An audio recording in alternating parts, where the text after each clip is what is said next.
Welcome to Pensar Basketball Live. Please hit the like and the sub up on your way in. I very much appreciate it. We've got a very, very good live for you today. We're talking about a lot. We're going to be talking about Summer League. We're going to be breaking down the roster, some players that you would like to perhaps be watching out for, a little bit about them. We're going to talk about the Raptor mainstays, Joe Wieskamp, Ron Harper Jr., David Johnson. We're going to talk about Christian Koloko not playing in Summer League and why that might be. We're going to talk about what we expect from Gradey Dick. There's a particular game in the schedule against the Pistons. We're going to talk about what we want to look for in that game. Summer League starts on July 7th, so we're going to break all that down. We're also going to talk about my foray into Twitter Spaces last night. Ran a poll about what people are expecting next year, not only from the Raptors, but also from Scottie Barnes. And we're going to take a look at what the results of those polls were and really where this thing is going according to you guys. We're going to talk also about Scottie Barnes. I want to get into what exactly this player needs to do to take the next step, the proverbial next step that he apparently did not take last year, and how difficult a process that's going to be. I tell you, that Twitter Spaces thing last night was incredible, frustrating. We're going to talk about that. We're also going to talk about the 4 types of players. I promise you this is going to be one of the more succinct lives and perhaps one of the more informative lives that we've ever had on this channel. So again, hit the like and the sub up on your way in. I really appreciate it. We're on our way to 10,000 subscribers. Let's get into it. Okay, so the Raptors will open up their Summer League with the following roster. Hang on. We've got Moses Brown, long rumored, right, to be a Raptor target. Some people wanted to trade players for this guy. He has been on 6 different teams. We're going to break down what we're looking for from Moses Brown and what's impressive and what's not. Desmond Cambridge Jr., Ahmad Caver, Gradey Dick, Ron Harper Jr., DJ Hogg, Mamadou Guy. This is not to be confused with the Guy that was just drafted. David Johnson, the Raptors' 47th pick. The 46th pick is now signed with the Boston Celtics. The 47th pick, David Johnson, is still someone that I have some hope for.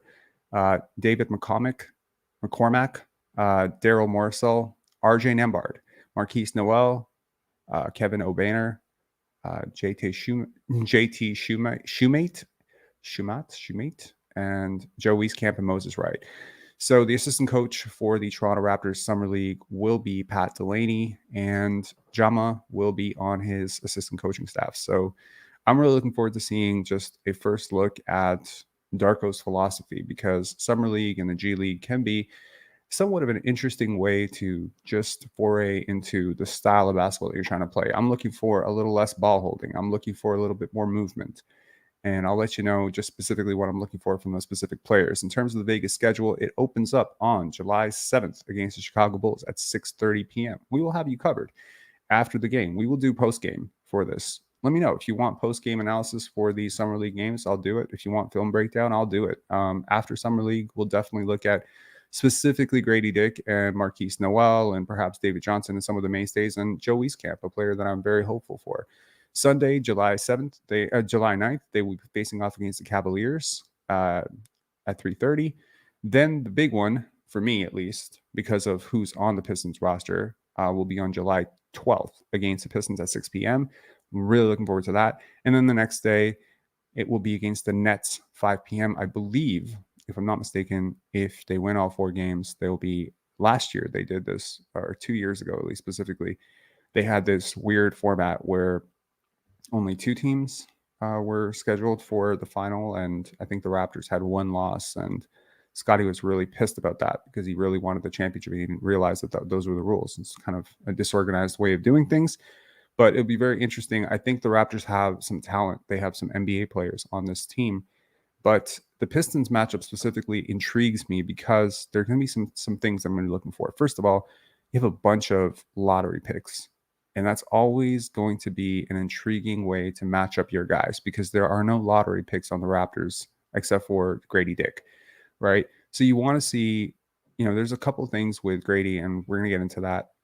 But specifically on the Pistons, you have James Wiseman, former number 2 pick, Jalen Duren, 13th overall pick last year, and you have Jaden Ivey, the 5th overall pick last year. Jaden Ivey is blitzy fast. I am very curious to see Marquise Noel check that dude, because that's going to be a very tough matchup for him. It's a tough matchup for just about anyone in the league right now, despite Jaden Ivey's, considerable deficiencies as a player right now. He is a hell of an athlete, a long, bursty, big guard. I'm curious to see if Marquise Noel can do damage against him. I'm very curious to see if he can keep him in check on ball, and that's going to be intriguing for me.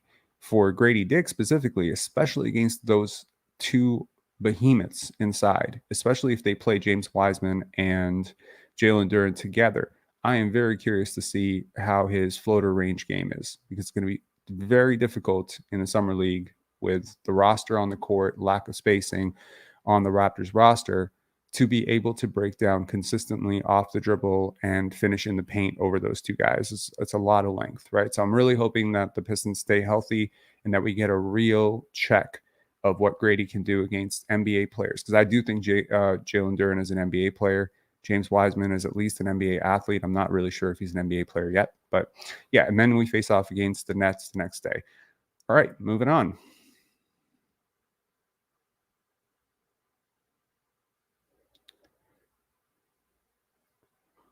Okay, so in terms of non-Raptor players, these are the two guys that I am most looking forward to watching. So Moses Brown has been on 6 different teams in 4 years. That is either that's got to be a record or something. It's close. I mean, this guy's checking off all the boxes. If he makes the Raptors, he would be on his 7th team in 5 years. That is usually a really bad sign. Okay. I'm just putting it out there. That's usually a very bad sign. I'll talk about the good and the bad with Moses Brown. Right. So the good is he is incredibly productive.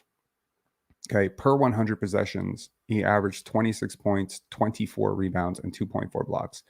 To put that in perspective, Christian Koloko last year, who I'm a very big fan of, who's not playing in Summer League, was at like 11 and 11 or 11 and 10 per 100 possessions. So this is a dude who is like godly rebounder, like could be one of the best per minute rebounders in the NBA. He's huge. He's 7'2". He has crazy wingspan. He is an incredible rebounder. He has solid size. He has decent athleticism. He fouls like an MF, right? Shooting has been an issue since college. Mobility, switchability on defense is obviously tough. He's about 7'1", 7'2", so that's going to be tough. For RJ Nembhard, very interesting player. I wonder if this is just a coin toss between him and David Johnson, because there's a lot in common with these two players, right?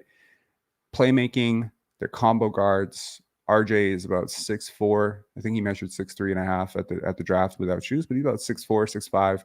He is a combo guard. He is crafty. Let's put it crafty. He's not bursty. He's crafty.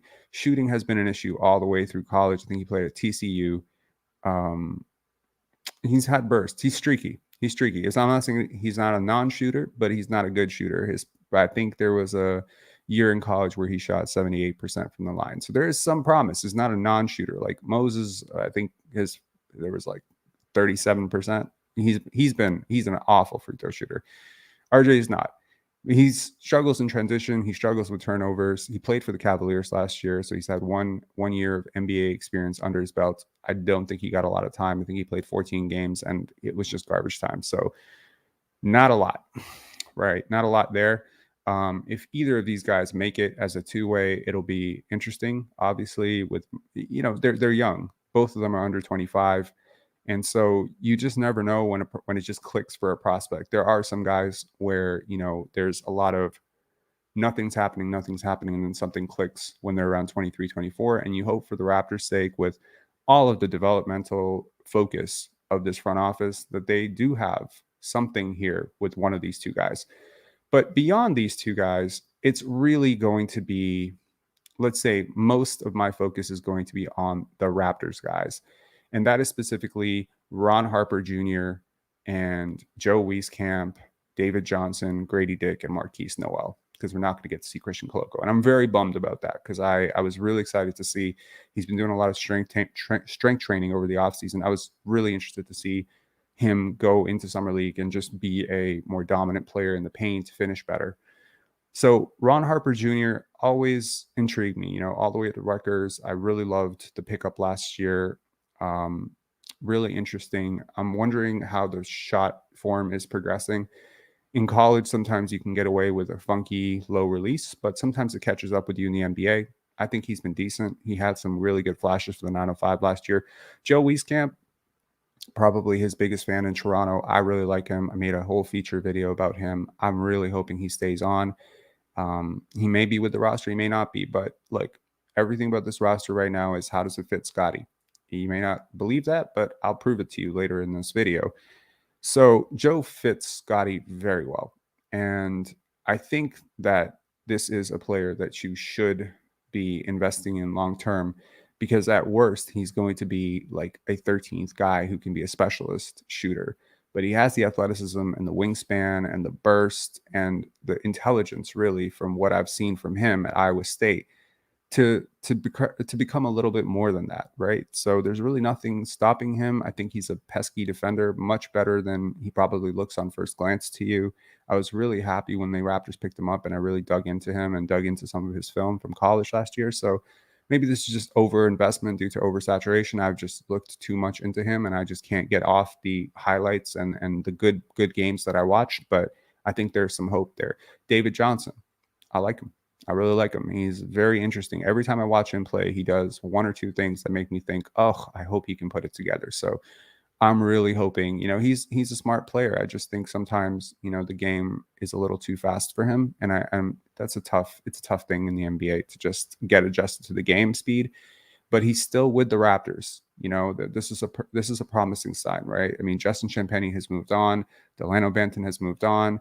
David Johnson wasn't part of the main roster last year. He continued to stick on with the 905, but he has the athleticism and the tools and the size and the playmaking and some evolving shooting that, if he pops for you, he'd be just a great third guard. And I wonder if, the Raptors looking at RJ Nembhard and David Johnson, guys like this, as, hey, like, what do we have with Malachi Flynn? Is Malachi a step up over these two guys? So, you might look at it as you're holding on to Malachi Flynn, Dennis Schroeder, and Scottie Barnes as your 3 point guards going into next season, along with Jeff Doughton. That's 4 point guards. So Malachi, to me, is definitively, at least unless something magical happens for him in the offseason this year, he is, for me, definitively the 4th guy in that. So do one of these guys show enough in terms of their size and positional versatility that they swing the focus of the Raptors away from Malachi Flynn into one of these guys, and then Malachi's chipped off for a 2nd round pick from a team that still believes in him from the draft cycle? I don't know that. But what I will say is that it generally, with one more two-way spot opening up, last year there were 2, this year there will be 3. With one more two-way spot opening up for the Toronto Raptors, I'm hoping that they will pick up guys in those slots who are multi-positional. For Malachi, it's really difficult to see him guarding 2s in the NBA. So one of these guys might be able to swing in as the 3rd point guard. I fully expect, however, if I had to bet, I think Ron Harper Jr. has shown enough that he will get a 2-way spot. I think Marquise is going to get the 2nd 2-way spot. And I'm curious to see if one of the aforementioned players can bump David Johnson out of potentially the 3rd 2-way spot. I think Joe Wieskamp should be on the main roster next year. And obviously Gradey Dick will be on the main roster. So you will at least see some guys who you may see in a Raptors uniform next year. Moving on, the age of spin.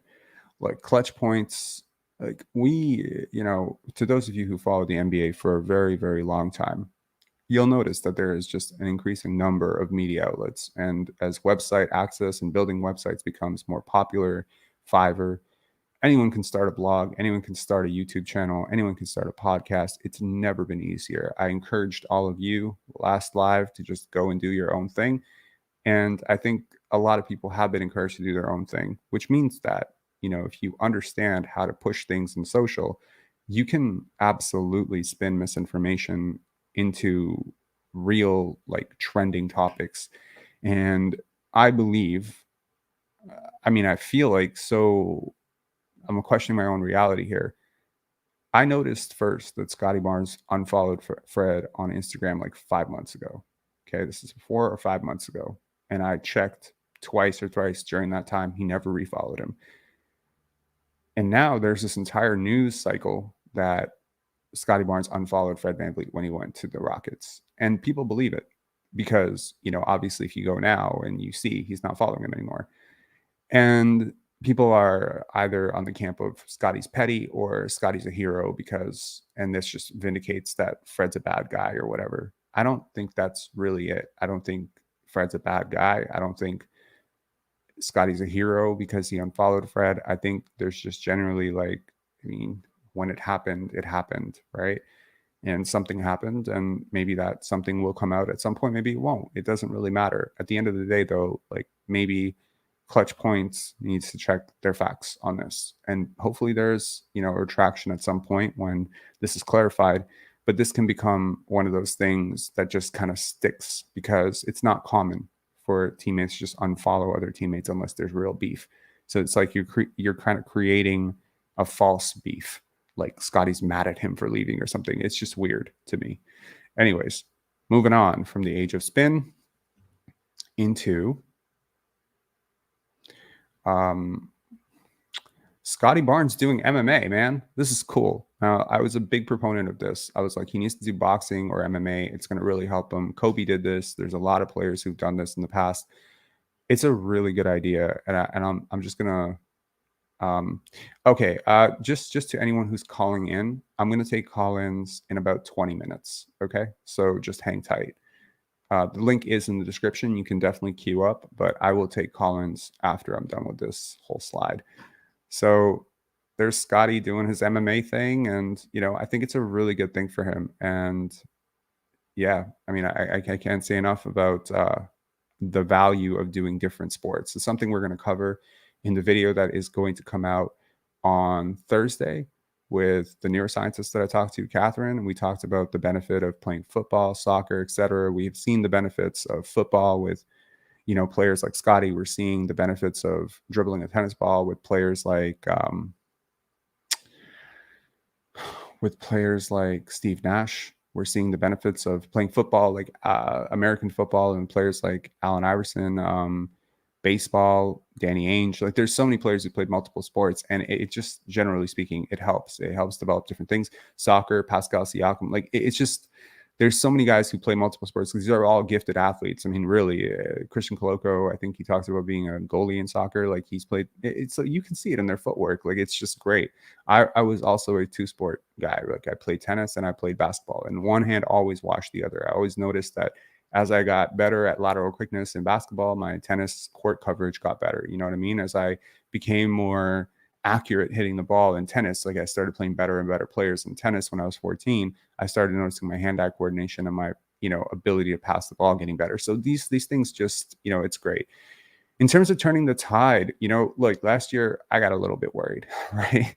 During the draft process, it was Fred VanVleet kind of coming in everywhere, and he was all around the front office. And 2 years ago there was a lot of getting his consensus on roster moves. And I think that this is common in the NBA, that you want the player that you're building around to be not only a central focus of the people that are coming into your roster, but also to get their approval on, not just approval, but just their feedback. Like there's got to be a collaboration and a partnership. Giannis is definitely being addressed and talked to when Chris Middleton and Brook Lopez are, when the new coach, right? They didn't hire Adrian Griffin without Giannis's blessing.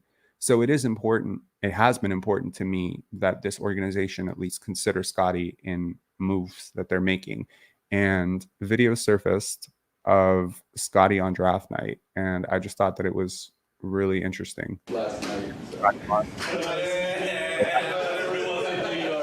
Everybody's in. How you doing? All right, Gradey. Love it. All right. Larry Cain, how you doing? I think you're going to love this next topic. All right. I want to talk about this. It's something I said 4 types of athletes. I mean 4 types of people. Okay. In my opinion, there are 4 types of people. I've always wondered what drove the greatness of Michael Jordan, Kobe Bryant. I wondered how something as horrible as Kobe missing all of those shots early on, being vilified. We write the story the last time. So the last time you heard the story is the one you remember. You don't remember the first 18 versions of the story. Kobe Bryant was selfish. If you followed his career, 97, 98, 99, he was a diaper dandy.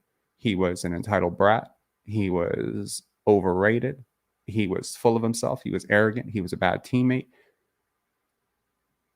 Step forward 25 years, Kobe Bryant is a legend. Kobe Bryant's a champion, one of the 10 greatest players of all time, a commitment to hard work. I tell you, he was always a hard worker. He was always arrogant. But that arrogance became known as something else when the narrative around him changed from loser who takes shots away from Shaq and is driving Shaq out of town. Scandal, obviously, to those of you who know, cheating scandal, the RAP word allegations, everything that happened there tainted and created so much damage that you would be surprised that a human being could not only bounce back from that, but while he was going to court, he would still go play basketball, and he was great that year. And you wonder how a person has that type of resilience. You wonder how a guy like Michael Jordan goes through, his father passing away, leaves the game of basketball, bounces back, plays baseball, fails at baseball, comes back and wins 3 championships. How did the humiliation and the failure of being on every front page as, bust, can't even make the minor leagues. Why did he leave baseball? Go back to baseball. You're stealing a spot. Unless you were there, unless you witnessed it, you didn't actually get the full story. What you got is the highlights. Michael Jordan was considered a loser. Does that shock you? Go back and read some of the talk around Michael. Scorers can't win championships.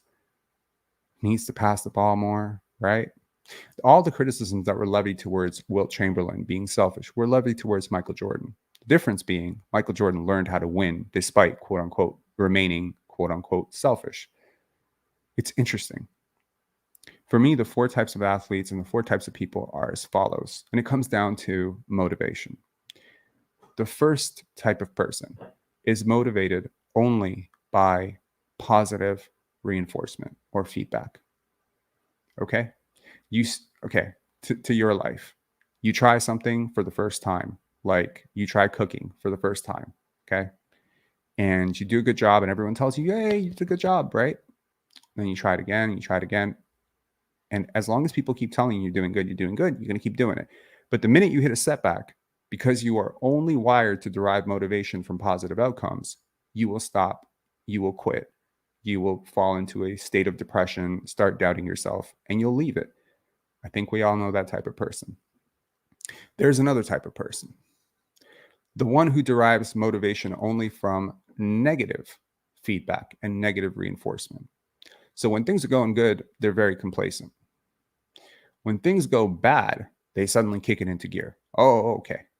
These are the types of people where they're just going soft in the gym. They get drafted 4th overall. They get the girls, they get the money, and they're coasting. They're cool. Coach yells at them, whatever. They still got the money, whatever. It's only when they're at the threat of being waived and out of the league that they suddenly start to take things seriously, because now things have gone bad. And now they're like, oh, shoot, I had to work the whole time. I think we all know that type of person too. There is a third type of person, and this person is very rare, but they are common enough that we know that person. I think we all know that person, that they derive motivation from nothing, neither positive nor negative. Nothing moves them into action. Nothing propels them into, nothing angers them. It's just, they're zombies. And this is not shade on them, but they are not motivated by anything. They do not aspire to anything. You tell them they did a good job, nothing. Tell them they did a bad job, nothing. You're a bum, nothing. You're great, nothing. There is a 4th type of person. And this is the most special type of person for me. They are exceedingly rare, the rarest of the 4. They derive motivation from positive, negative, and nothing. They are what I call self-driven. but they are also what I call energy converters. So the first two are energy absorbers. The third is an energy repellent. The fourth is an energy converter. Consider the following situation. You are playing one-on-one with Michael Jordan. You call him old. You say, "You're old, man. Old man can't guard me." Whatever motivation he had just went up tenfold. He's going to kill you now because you dissed him, right? But when he hits a shot and you say, "That's a great shot," I guarantee you his motivation goes up again because he's like, "You don't even know what a great shot is. And the next one's got to be better." These people are psychotic. They're weird. They're crazy. People don't get them. People don't understand them. But Kobe Bryant was one of these. I assure you. Michael Jordan was one of these. Most great people are these because everyone hits a positive and a negative. Very few people are able to hit both and keep going. It's a really important thing. And I think that more and more times when we're talking about draft prospects, greatness, players, etc., we need to consider that we are investing in people who have some semblance of that fourth type to be an energy converter. So when you get drafted to the NBA, you have all sorts of ideas about the role you're going to have, and then boom, you're down in the D League. How do you take that? How do you take that G League assignment? Most people take it as one of two things. Either it's motivation, "Oh, I'm going to prove I'm wrong," or they take it as, "Oh, my career is over." Like, I'm not good enough. Very few people can take the G League assignment and the G League championship in the same way. It's important. Moving on. And I'll tell you that I do think Scottie Barnes is one of these people too. And it ties into a second point that I have. Let's talk about this. Some of y'all came here to the Twitter Spaces last night. After our live yesterday, I went into the Twitter Spaces. Shout outs to K Money. He asked me to come on. And I got to interact with, I think it was 200 people in there, 190, something like that. Some very loud people. Now, I am aware because people forward me stuff about how people feel about me on other platforms, even YouTube, other YouTube comment sections. I have blocked a lot of people from my comment sections, trolls generally. There are people who don't agree with me, and I'll let them keep talking as long as they're respectful. But outside of this little safe haven that I've built for myself, it's an interesting world, and not a lot of people like me, have very strong opinions about me. Some personal opinions too. Got into this Twitter Spaces thing, and shit went off like within 5 minutes. We're yelling, screaming, people calling me, all sorts of things. Someone called me 50 years old, asked if I had hearing aid because I'm this and that. Said because I have a couple of gray hairs that I must be 50 or something like that. We talked a lot about, mainly it was about Pascal Siakam and his role as the first option, and Scottie Barnes, and whether he's a bum or not. We also talked about Pascal's role in the championship. It was interesting, if only because it was uncomfortable. I like doing things that make me uncomfortable. This was very uncomfortable. You don't know who's on the other side. You don't know who's listening. And you're on blast, and you got people coming at you. A couple people were very respectful, but most people were very disrespectful. And I don't think that I handled it very well. And a lot of people think that I should never go back into that space because it's a whole bunch of children just screaming. But I think it could be cathartic for them as well. Because for them, if I believed what they believed, I got to be honest, I'd hate me too, right? I think there is a really, really like an inherent danger of judging people by highlights, not only prospects, but even people. You judge people by, like, generally speaking, it's the age that we're in, to go just a little bit beyond basketball. We don't read the whole person. We read things to label people. So if somebody says, something that's particularly egregious, and maybe two things that are egregious, I think we all have a bad moment, So I've had bad moments on these lives. I've yelled at someone, or I've said a word. I called someone a bitch. I called someone a bitch last night. Happens. Shouldn't happen, but it happened. So if you just take like the 1 minute that you want to see of that and be like, hey, forward to 17 minutes of this live where he calls this person a bit, you missed the first 17 minutes. You don't know what led to that. So I'm not justifying it. I am saying, however, that it was a very, very interesting experience. And to those of you who saw it, witnessed it, listened to it, thanks. Sean reached out to me and said that he was trying to speak. They wouldn't let him speak. Okay, maybe we run our own spaces someday. But I would like to open myself up to criticism. I would. I appreciate hearing from people who, and hearing like how my actions are being interpreted, how videos that I've done are being interpreted. One of the main topics that came up was Scottie. Do you really think this guy could be really good? Do you really think he could be a star, superstar? He's a bum, right? These people are telling me that Jalen Green's better than him on Twitter right now. So I decided to, and I was accused of not being objective, that I can't be objective with Scottie because I'm such a big fan of Scottie. And so I genuinely wanted to ask, like, what do people think? What do people think this guy can be a superstar? Like, does he have it? Right. So I did some polls, right? In terms of the biggest step that Scottie Barnes needs to take, right? Next year, 44% of people said scoring regression. 22% said improved jump shot. 22% said improved handle. And 12% said improved burst and quickness. I would like to say probably all of the above, but that wasn't an option. So I just wanted to see where the priority was. I asked people, what are the expectations of Scottie Barnes? 2% said solid starter. 21% said 1 to 4-time All-Star. 38% said 1 to 4-time All-NBA. And 39% said top 50 all time. I'm happy that the expectations are this high, and I'll tell you why.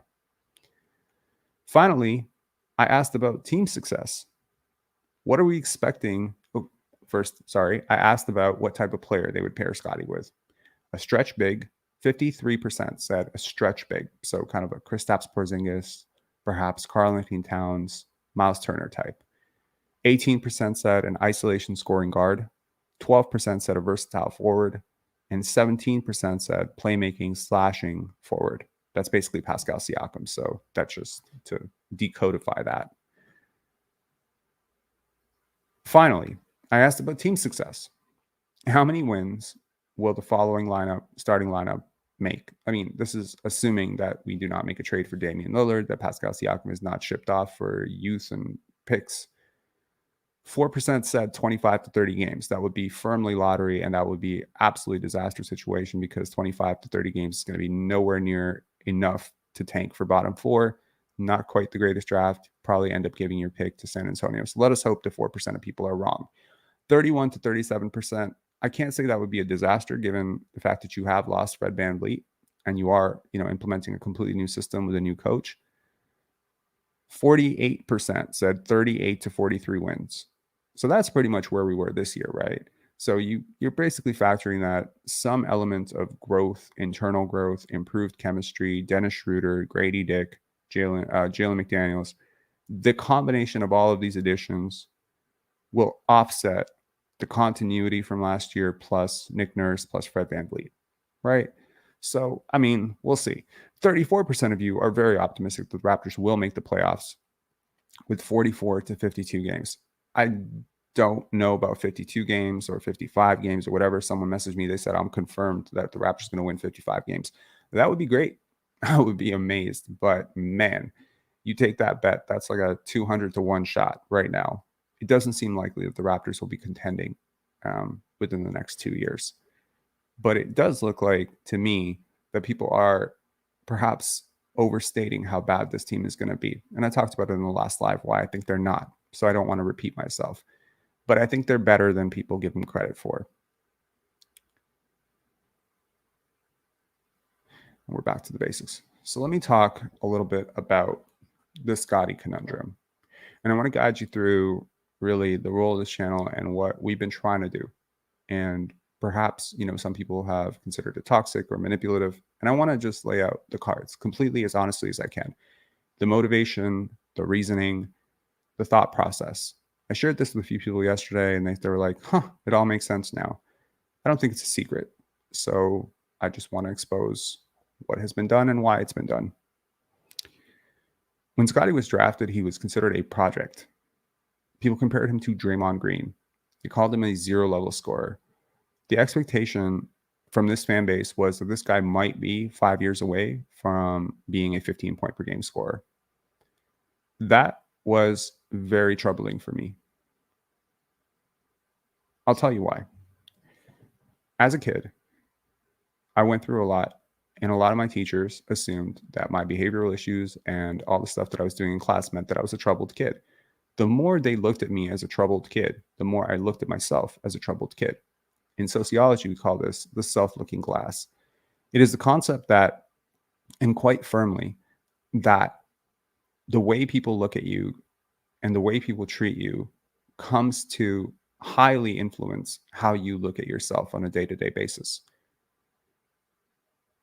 Maybe a sensitive topic, but women, girls who develop physically very, very early on, perhaps before they're ready to, when they're 12, 13 years old, and are oogled at or perhaps looked at too much by older men. These women can become fetishized, sexualized, and can start to identify as this is the value that I provide to society. It can be deeply, deeply troubling. Similarly, if you have a speech impediment early on or learning disabilities, you can be labeled as stupid or troubled or have this or that affliction. And it can drastically influence the standard that people hold you to. I think this is important. Kobe Bryant held himself to an extreme standard as a young player. He had unabashed confidence, regardless of what happened. He had a strong support system from Vanessa to Joe to his mom to everyone around him was just gunning to be Jordan. You can be this, you can be that. Nothing really stopped him from pursuing that because everyone around him viewed him as that. Even when the fans turned on him, the internal support system was always, we firmly believe in this. And he's also a special type of person, so he can have that. I worried very much, perhaps, when people started to expect so little of Scottie and the fans started to expect so little of Scottie, that the bar was far too low. For a player who on his draft night interview said, I can be one of the best players, if not the best player in the NBA, that is a direct quote. Go look it up. For someone who is aiming that high, for the Raptors who believe that about him, for him who believes that about him, from his trainer who believes that about him, the fan expectation of him was so wrong. I blame pre-draft analysis for this, incorrect pre-draft analysis for this. I also blame bad reporting for this. All of the reporters who push Jalen sucks. You've noticed that I have harped on this topic 100 times on these chats. It does matter that the first bit of information you get about a prospect tends to carry a long time because most people cannot move off their first thought about a person. So right away, when I heard the Draymond and, Ben Simmons comps, non-shooter, zero-level scorer, I immediately started to change the narrative. I went on to the point. I started writing posts, hyping up this concept that no, he's not that. He's more Magic Johnson. He's more Kawhi Leonard, Giannis Antetokounmpo. I started scaling it away from those comparisons. This built a lot of frustration and fandom among Raptor fans, right? It built a lot of frustration because people were like, he's not that. Like, I'm not seeing that. And the issue here is that the skill work was so far behind and the game and the processing and the IQ was so far ahead that the skill work still had a few years to catch up. Now, in his rookie year, he comes out and he beasts. He does a lot of work in the paint. He's physically imposing. He was really gearing up for that season. Still struggled as a shooter. Obviously, he was a bit of a non-shooter, and he didn't do a lot of damage outside of the paint. But the numbers were great. He had some big performances, including 32 points, 17 rebounds against the Lakers. And there was hope. And then he wins Rookie of the Year. And people are like, oh, my God, he is perhaps correctly being labeled as this Giannis Kawhi type. Suddenly, the Draymond stuff just went far away. He's a way better athlete than Draymond. He's already a better scorer than Draymond. Let's stop the Draymond. He's a way worse defender than Draymond. This Draymond stuff is gone. Let's stop talking about that. So that was really hurdle number one. But have you noticed that a lot of Pinsar basketball videos have Michael Jordan or Kobe Bryant doing a voiceover over Scottie Barnes? This is very frustrating for a lot of people. It's very annoying. Very annoying. Especially if you don't even think that he's going to be Draymond. Some lunatic on the internet putting Michael Jordan voiceovers to him, and I've done it several times, and it is deliberate because I need the expectation to match. Like I need the fan expectation to match Masai and Bobby and Scottie's expectations. You need those things to be aligned. So last year is a failure by the standards that have been set. But the standards that have been set have changed so drastically from the standards that were set. We are 24 months exactly removed from thinking this guy might not really start for this team for 3 years. And we are 5 months removed. So it's not that far apart. 5 months removed from calling him a bust because he's averaging 15 points per game.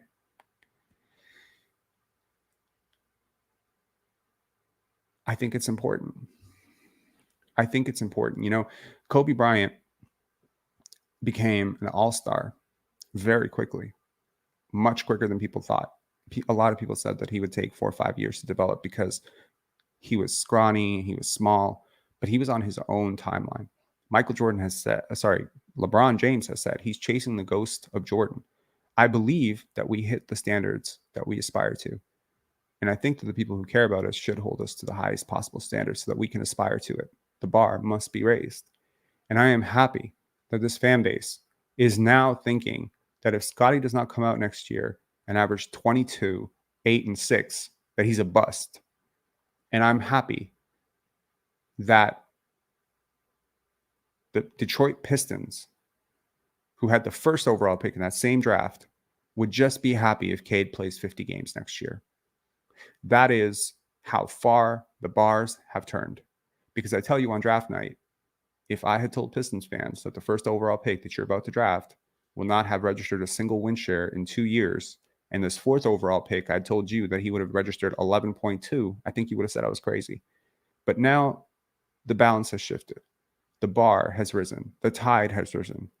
And I think that this is a good thing because we have the media, we have the fans, some for him, some against him, who all believe that unless he hits this incredible high, that it's a failure. It's great. I'm happy for it because I know that it doesn't bother him. I feel it does not bother him. Failure does not bother this guy. This is a guy who was in the freaking gym the same night he was drafted. Next morning, 8:22, he was in the gym. He got drafted at 8 p.m.? He was in the gym 12 hours later. It's not a person who needs any extra motivation. But I think it is important to make sure that fan expectation is in line with reality of what the player expects of themselves. Not trying to hype up Malachi Flynn to be Steph Curry, right? It's not neither what he expects of himself. It's not what Masai expects from him. It's not what anybody expects from him. But when the potential is there to do this, then I think that it is important to do it. So that's sort of my thought. And I fully understand why people, think that I am the ultimate Scottie hype man, that I'm crazy. I get it. I accept it. Fully believe it. But no part of it is a lie. I fully believe that he will be that type of person, that type of player. I think he's going to have a great year next year. Let's talk very briefly about the steps he needs to take. Now, the 4 options presented there were, like what he needs to do.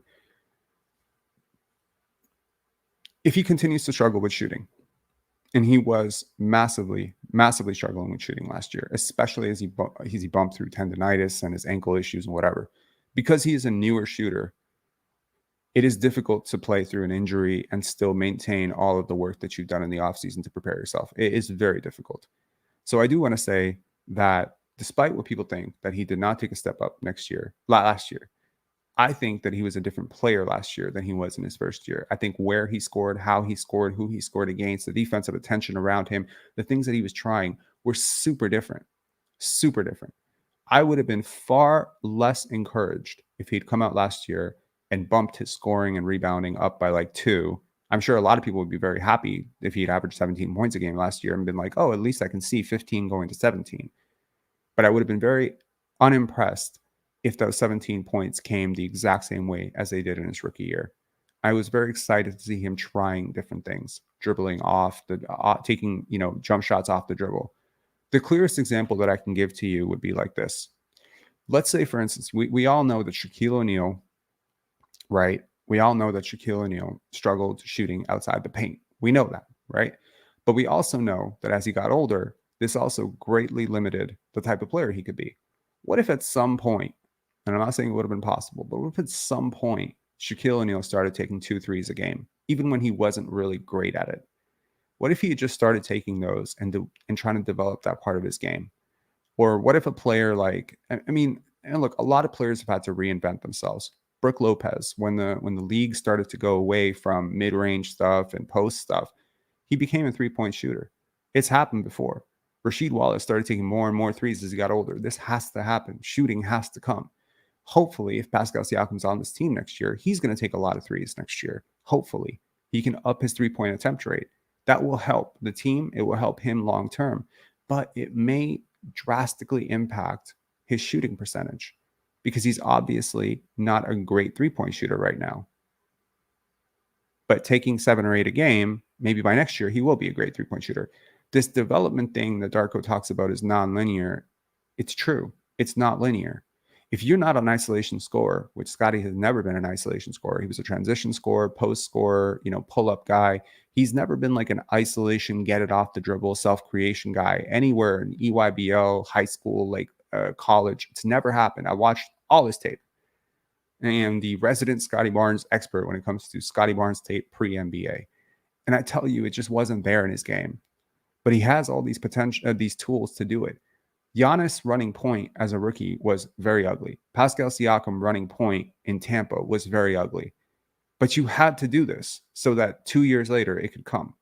So this idea that development is just going to go like clockwork of 15, 20, 25, it only goes that way if your role increases and your game stays the same, right? Yeah, sure. If you're a guy, like there's a lot of ways to mimic, let's call it development, right? Last year, let's say for instance, Keegan Murray, right? I don't know what he averaged, 12 points, 13 points per game. Okay. So let's say this year you give him a larger role in the offense, you give him a little bit more, a few more touches, maybe a few more minutes, right? And he goes from 13 to 17. Well, that's not going to warrant any sort of freak out from anybody. No one's going to freak out about that. But let's just say next year, the Sacramento Kings decide that instead of doing all the things he's good at, he's going to focus on a ton of things he's not good at, like driving off the dribble, finishing in the paint, self-creation, post-creation, turnaround middies and stuff like that. I'm not saying he's not good at those things, but I'm saying let's just say he wasn't good at those things and that's not his most efficient thing. And I think he set the record for rookie 3-pointers made. What if we deviated away from 3-pointers a lot and started saying, hey, Keegan, in order for you to develop into a full player, we're going to have you do a lot of work in the mid post. Well, he might struggle. He might go from 13 points to 12 points and people would be like, oh, he's a bust. It's very important to put numbers into context. That's all I wanted to say. Now we can get to some callers. Call in, please. The link is in the description if you have anything to say. I'd be happy to talk to you. I'm going to try to keep calls to about, let's say 5 to 6 minutes. Okay. All right. FA, I'll bring you on. Can you unmute your mic, sir? Are you still there?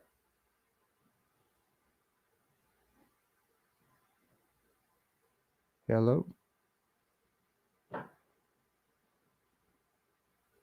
He is not there. FA is actually in Toronto right now, and I think I'm going to meet up with him tomorrow or the next day. That'll be really fun. I'm going to pull FA off. If there are no callers, then by all means, we can end this live a little early. I think I've said everything that I want to say. We can answer some questions from the comment section if you have any. Private chat. Okay. Development isn't linear. I fully agree. Scottie showed a lot of red flags in year 2. Let's hope he beats the odds. Not many people bounce back after regression from rookie to sophomore year. Hopefully I have at least dealt with that topic. But I do want to say, he does have an uphill battle to becoming a star or a superstar, right? It is tough. There are no, if he continues to struggle as a shooter, that's going to be tough because as a primary initiator who can't shoot, you have to be elite in terms of bursts at the rim to get to the rim. Now, Fred VanVleet last year, honestly, he was a very inefficient driver, but a very frequent driver. And when he drove the basketball, defenses did not shift.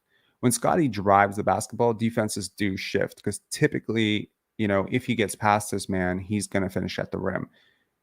Paint finishing and rim pressure is a really important part of being a guard. Shooting is also a really important part of being a point guard. And I think if you look at all the greatest point guards in the NBA, not all time, but specifically now, like a Ja Morant or, Tyrese Halliburton, there is a threat to finish in the paint, get past your guy. There's a threat to shoot, and there's a great threat to pass. You need to be all three. Scottie right now is, he's got three problems, right? Well, let's say two problems.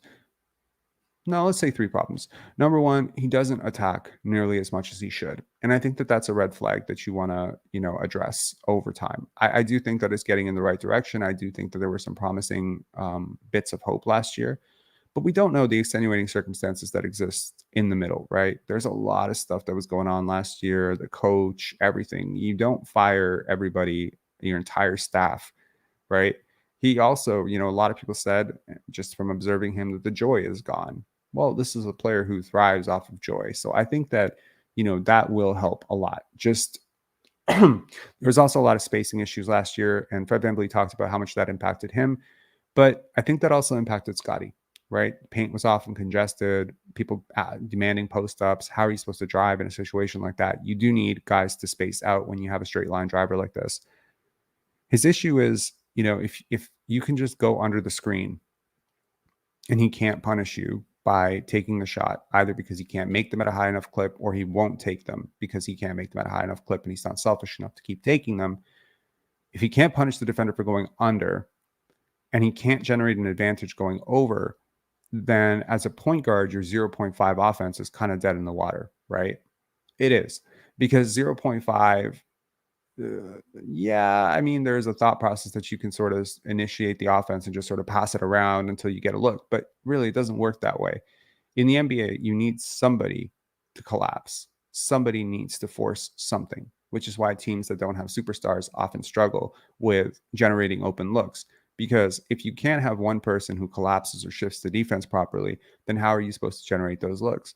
Now, the connection, let's just say the rebuttal to Scottie's a point guard is really that Scottie's not a point guard. Scottie's much more of a connective tissue type of player. And this is a point that is frequently brought up by guys like Samson Folk or Louis Zatzman, very smart guys who have studied a lot of Scottie tape. And that's what they're seeing in his tape, that it is through Pascal or Fred creating that first action, passing to Scottie, him then making the connected pass, right? So he's not generating the issue for the defense. He's exploiting the issue of the defense. And perhaps that is kind of the Kyle Anderson or the Draymond stuff, right? Draymond himself cannot beat his man off the dribble and, get you 20 ISOs a game. He can't do that. What he can do, however, is that when a defense collapses on Steph Curry, right? When they try to go over the screen and then they get stuck, when the guy dives to the basket and sucks a second defender, what Draymond can do is cut down the middle, take the pass from Steph, and then find the shooter in the corner. The Golden State offense has basically thrived on Steph's gravity and Draymond's quick reads. And let's just say, Kevin Durant and Klay Thompson being so goddamn great. But without that first player, Steph Curry, drawing that double, it's really difficult. So how can the Raptors mitigate this situation? Or perhaps how can they, in theory, do this without Scottie developing the elite burst, which is very difficult to do, to get past his man, or the jump shot, or the willingness to attack on every single time that the defense works this way? Larry, hold tight. I'm gonna get to you in like 2 minutes. How can they do that? Well, I think one way to do it would be Scottie in the post or Scottie in the mid post. Get him a little closer to the basket, where those strides can be one step to the basket. I think he's shown some promise in this area. I think we saw a lot of good flashes of it last year, where he's not really easy to stop in the post. Now, you might think that I'm describing a center, But that's actually not true. A lot of guards have operated in the post. Kobe Bryant often operated from the post. Luka, who is widely considered a point guard, operates from the post a lot. So, how would this look? I'll give you a sample. I'll give you a sample possession. Scottie brings the ball up the court. If he doesn't have anything in transition, and he's a really good transition passer, if he doesn't see an advantage, he brings the ball up the court. Jakob Poeltl sets a pick for him, comes up, sets the pick. Scottie goes around the pick and tries to attack the first. Now, if he can pass to Jakob for an open basket, great. Your offense worked very quickly. If he can't, then now this is an option to get it to OG or Pascal to attack. If that doesn't work, Scottie has now relocated from the top of the floor where he was to the post. Now, around, provided you get in all of this done in the first 14 seconds, you can pass to Scottie as your closer in that situation, where you can pass him the ball and he can basically operate from either 15 feet or 7 feet from the basket, whether he's posting up at the mid post or the low post. From that position, I think that he will almost always, if he has managed to find a favorable mismatch in the post, he will always be able to attack that mismatch and pass out or score out of that spot. That is how, in my opinion, you can offset his point guardness or weird skill set for a point guard. There aren't there are a lot of point guards who weren't bursty or great shooters. Andre Miller was one of the best point guards in the NBA for a very long time. He wasn't overly bursty or a very good shooter. He made it work because he was like a post-up guy.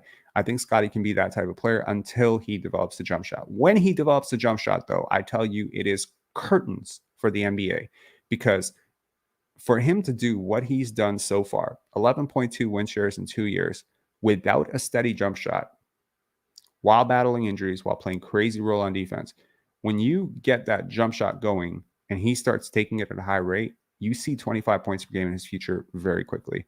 All right, let's bring on Larry Cain. Larry, how are you doing? Pretty good, Rob. How are you? I'm great. Good. Nice to see you. Haven't seen you since Penn Dance. Yeah, it's been a while. What's on your mind? Well, I think for starters, I think this has been a great live. Thank you. Really, I like the 4 different athletes, but really insightful when you started talking about Scottie. Next steps, that type of thing. 100% agree. The one thing that I would say, and I think this is going to apply to like a lot of the guys, especially the younger guys, people, I've seen some negative people thinking, well, Fred's gone, we're screwed now. Or Josh Lewenberg writes an article like basically the world has ended because Fred's gone. His world has ended because his world has ended. Yeah, exactly. But I just think it's really naive to underestimate the power of opportunity. And Agreed. You've got young, hungry athletes who love this game and who want nothing more than to succeed. But what they need is a chance. And they've been fighting for a chance. And I don't think anyone would say that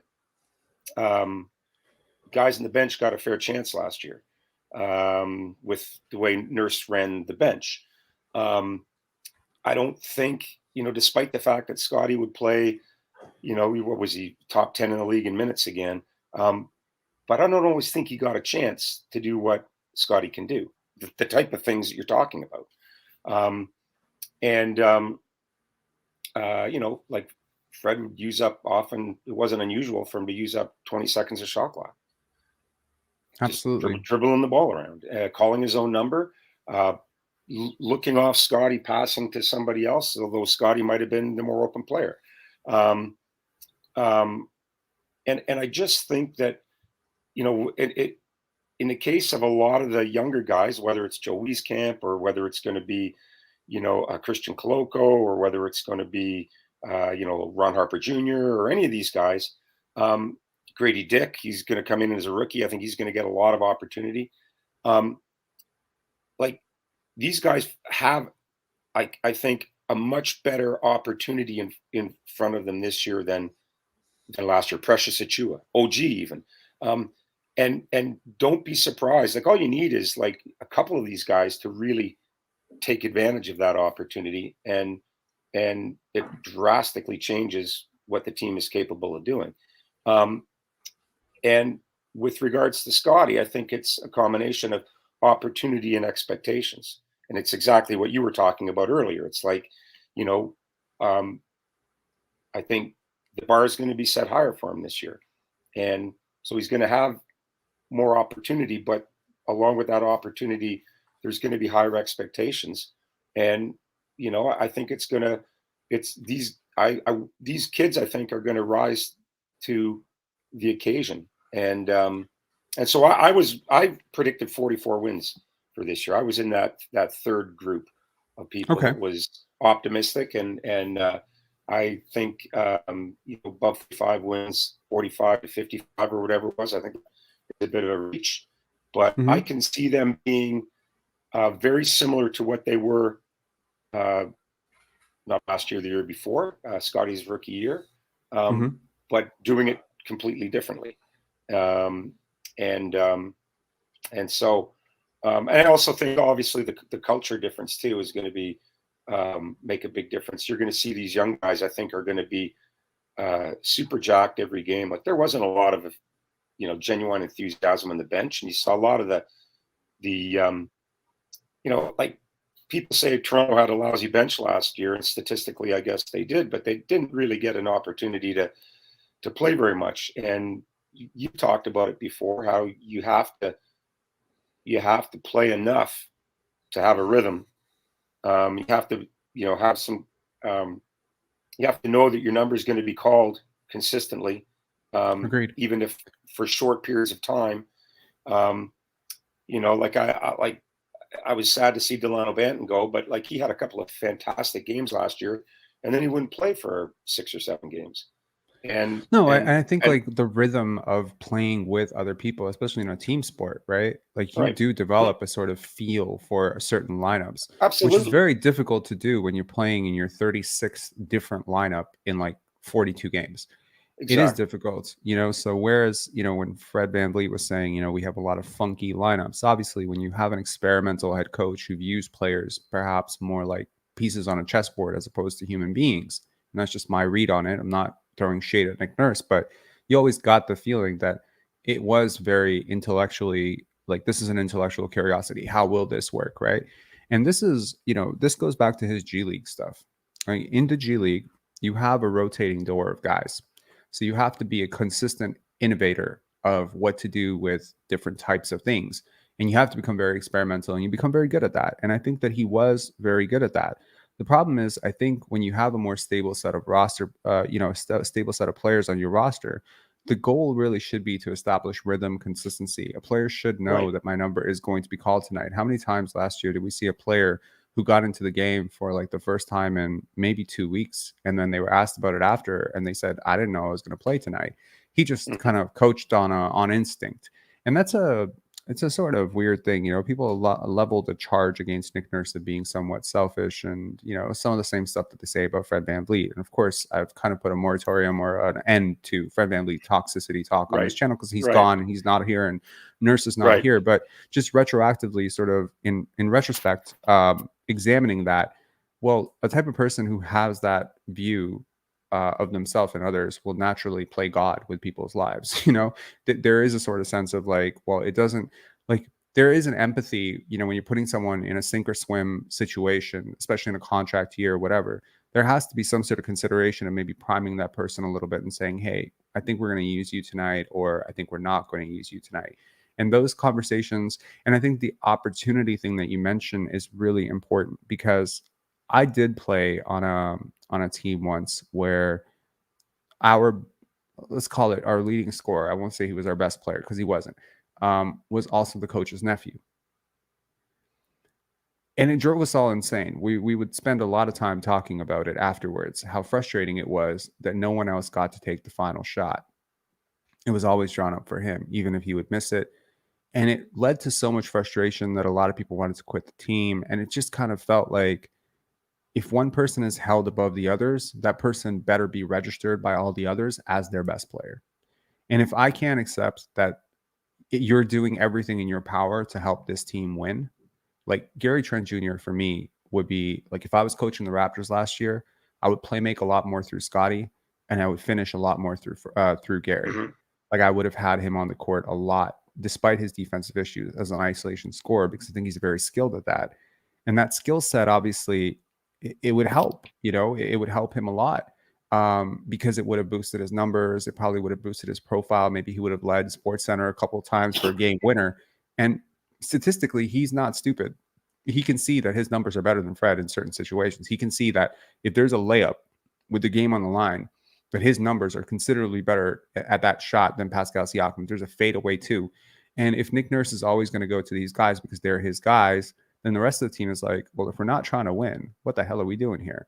It becomes very confusing, and then there's nothing that you can really do to get past that sort of glass ceiling. And I think that that's, if you look at some of the most depressing countries in the world, and you talk political corruption, that's really what it is. There's a glass ceiling on how far you can go in those countries. There's a lack of opportunity. So I think that, more than anything right now, if I was a player on the Raptors, my mind would be open again.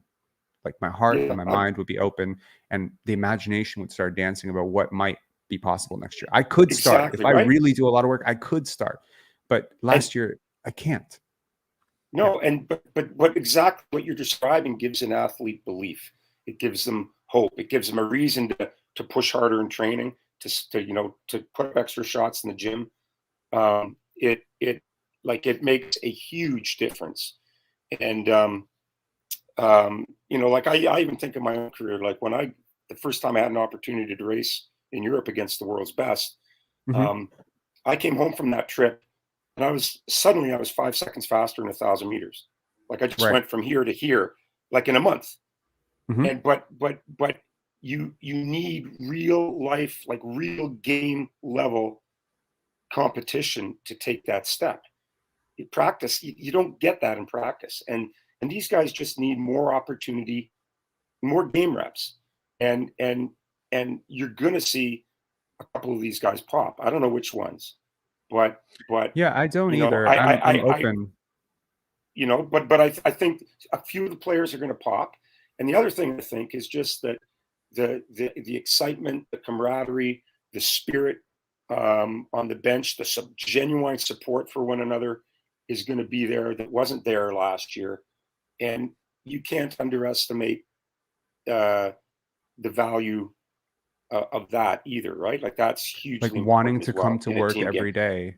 Right, yeah. Especially for these young guys. They're going to be excited about it. And quite frankly, I've been waiting to cheer for a team of young, talented guys who are developing and who are excited about what they're doing, because that's exciting for fans. And, it's going to be much more exciting than what we witnessed last year. Yeah, I heard from someone who's connected to the team last year and they had been connected for 3 years. So I had asked them like how this had sort of degraded over time. And they said, so I was kind of fishing for, who's doing what and what's going wrong. They didn't give me the who's doing what, but they did say, this is the least I've ever seen guys stay after practice that I've seen in years here. So I think that's important. The Raptors had this sort of culture of, guys want to be in the gym. They want to be together. They want to be working together.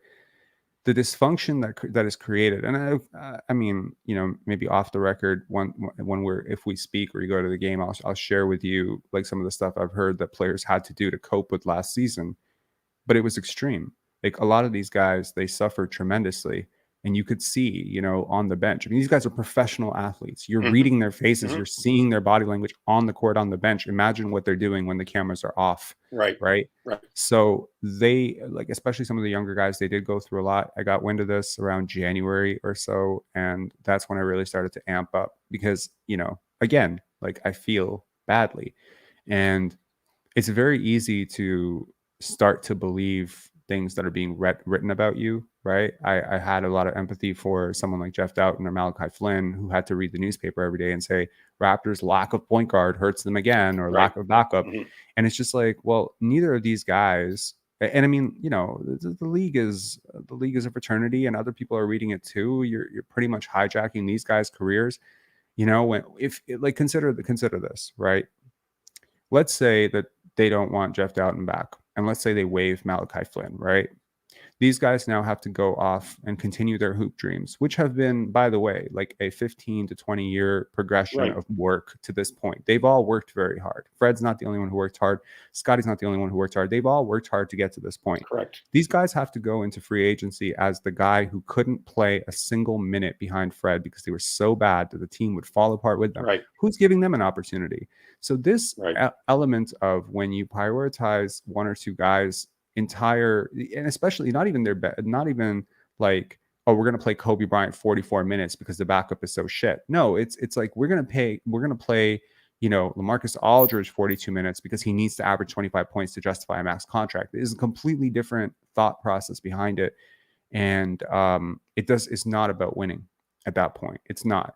The Raptors gamed the system last year, this whole possessions thing, this idea, like we as a fan base were told that this team simply was not talented enough to score. And that's what explains their inefficiency. And we bought it. I didn't buy it, but a lot of people bought it. Raptor fans collectively bought it, right? So what are the players? What are the players supposed to think when that's the message that the team's delivering about them? Like, I mean, Exactly. Quite frankly, you know, if I'm the coach, the last thing I should be doing is telling my players that they're shit. You know, sorry, you're not good enough. You can't score. So we're gonna have to. Right. So my question would be like, but why? You know, like let's view this objectively. You have a rookie of the year. You have a very good player who is getting some serious all-star buzz as a near 20 point per game scorer in OG Anunoby. You have probably one of the more interesting shooting guard isolation scorers in Gary Trent Jr., who's a bit of a streaky shooter, but is a very promising shooter. You have Fred VanVleet, a former all-star coming off his best season, and last year had his second best season.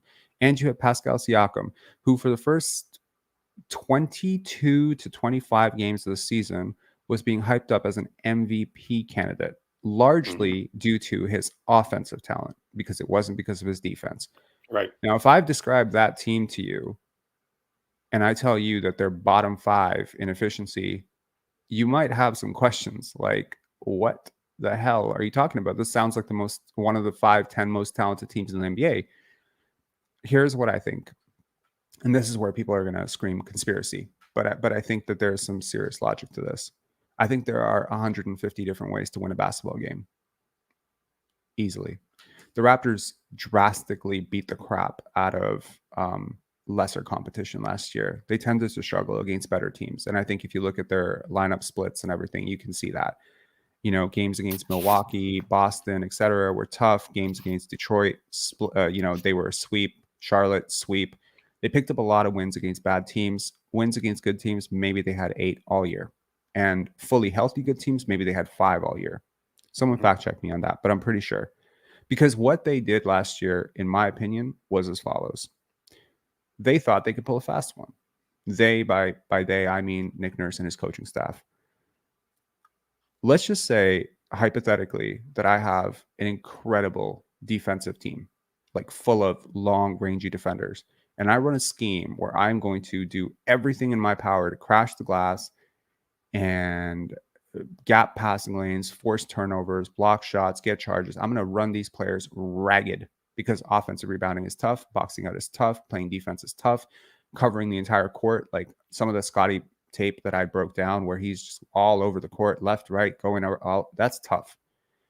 I'm going to do all of that. And specifically, I'm going to charge guys like Chris Boucher, Scottie Barnes, OG Anunoby with the roles that are most physically demanding, right? That's going to create a lot of the winning advantage. And then on offense, I'm going to give the 2 guys who I'm giving the biggest break on all of those roles, the crashing the glass, the chasing everyone around on defense, etc. And those guys are going to have the freshest legs to shoot as many shots as they can to boost their numbers. And I am banking that playing this way is going to get me into the playoffs. It's reverse engineering an outcome. Now, let's just say, as a thought experiment, that I am obsessed with Gradey Dick. I need this guy to be the franchise player. He's got charisma, jersey sales, brand deals, whatever. So let's just say that I'm going to have Scottie, Pascal, OG, Dennis Schroeder, Jakob Poeltl do everything in their power to get this guy open for shots. They're going to set picks for them. They're going to offensive rebound for him. They're going to chase everyone around on defense for him. They're going to win possessions battle for him. But then I'm going to give him 25 shots a game. Gradey Dick may be next year, if I did this, if I was corrupt enough to do this, he might be a 22 point per game or 23 point per game rookie of the year scorer on a playoff team. Can you imagine what people might say about his future? They would be calling him the next Larry Bird. Now, I'm not going to do this because he's not as gifted a scorer as Pascal, and he's not going to generate as many advantages as Scottie, and he doesn't have the handle to do it. But let's just say, his 22, 23 points per game do come easy because he is good at shooting. He is very limited as a play finisher, and he's somewhat competent as a playmaker. He's not an ideal first option. He's not a guy that an offense should be built around, just like Fred wasn't and Pascal wasn't. But I could reasonably still win games by giving him 25 shots a game. The rest of the roster is good enough. That's what I think the frustration was. And that's what I don't think enough people, even smart people, talk about, because it does sound conspiratorial and it does sound corrupt, but it was corrupt. That's what I think. Because when I was watching these games, I saw OG Anunoby, hardest matchup assignments in the league. The hardest matchup per B-ball index. I saw Scottie Barnes covering the court, most versatile defender in the NBA. I brought this point up on Twitter Spaces last year. They're like, you're just making up stuff. No, it's factual. Look it up. He is the most versatile player in the NBA. He was guarding Chris Paul on one possession, DeAndre Jordan on one possession, Mikal Bridges on one possession. It was crazy to watch. But someone who can do all of this for you is creating a winning advantage. So if Scottie generated 5 wins for you last year and Jakob generated 4 wins for you and OG generated 6 wins for you, well, that's 18 wins. And when you look at the box score, these guys had 10, 12, 13 points. So not credited for the wins. But the guy who also generated 7 or 8, 6, 7 wins for you had 22 points. And if you don't look at the win shares and you don't look at the analytics and you don't look at the EPM and stuff, you're going to assume that the guy who has 25 points per game on a playoff team is a superstar, because that's what we're used to seeing. But I'm just saying that I could make Gradey Dick into a 25 point per game scorer on a playoff team next year, and he wouldn't be a superstar. So there is a way to game this system if you're corrupt enough to try to do it. I just don't understand why someone would want to do this for a player who's not a superstar. Like, I understand doing it for Cade Cunningham. I understand doing it for Jalen Green. You've invested a lottery pick in them. Teams do this for players who are not ready for it all the time.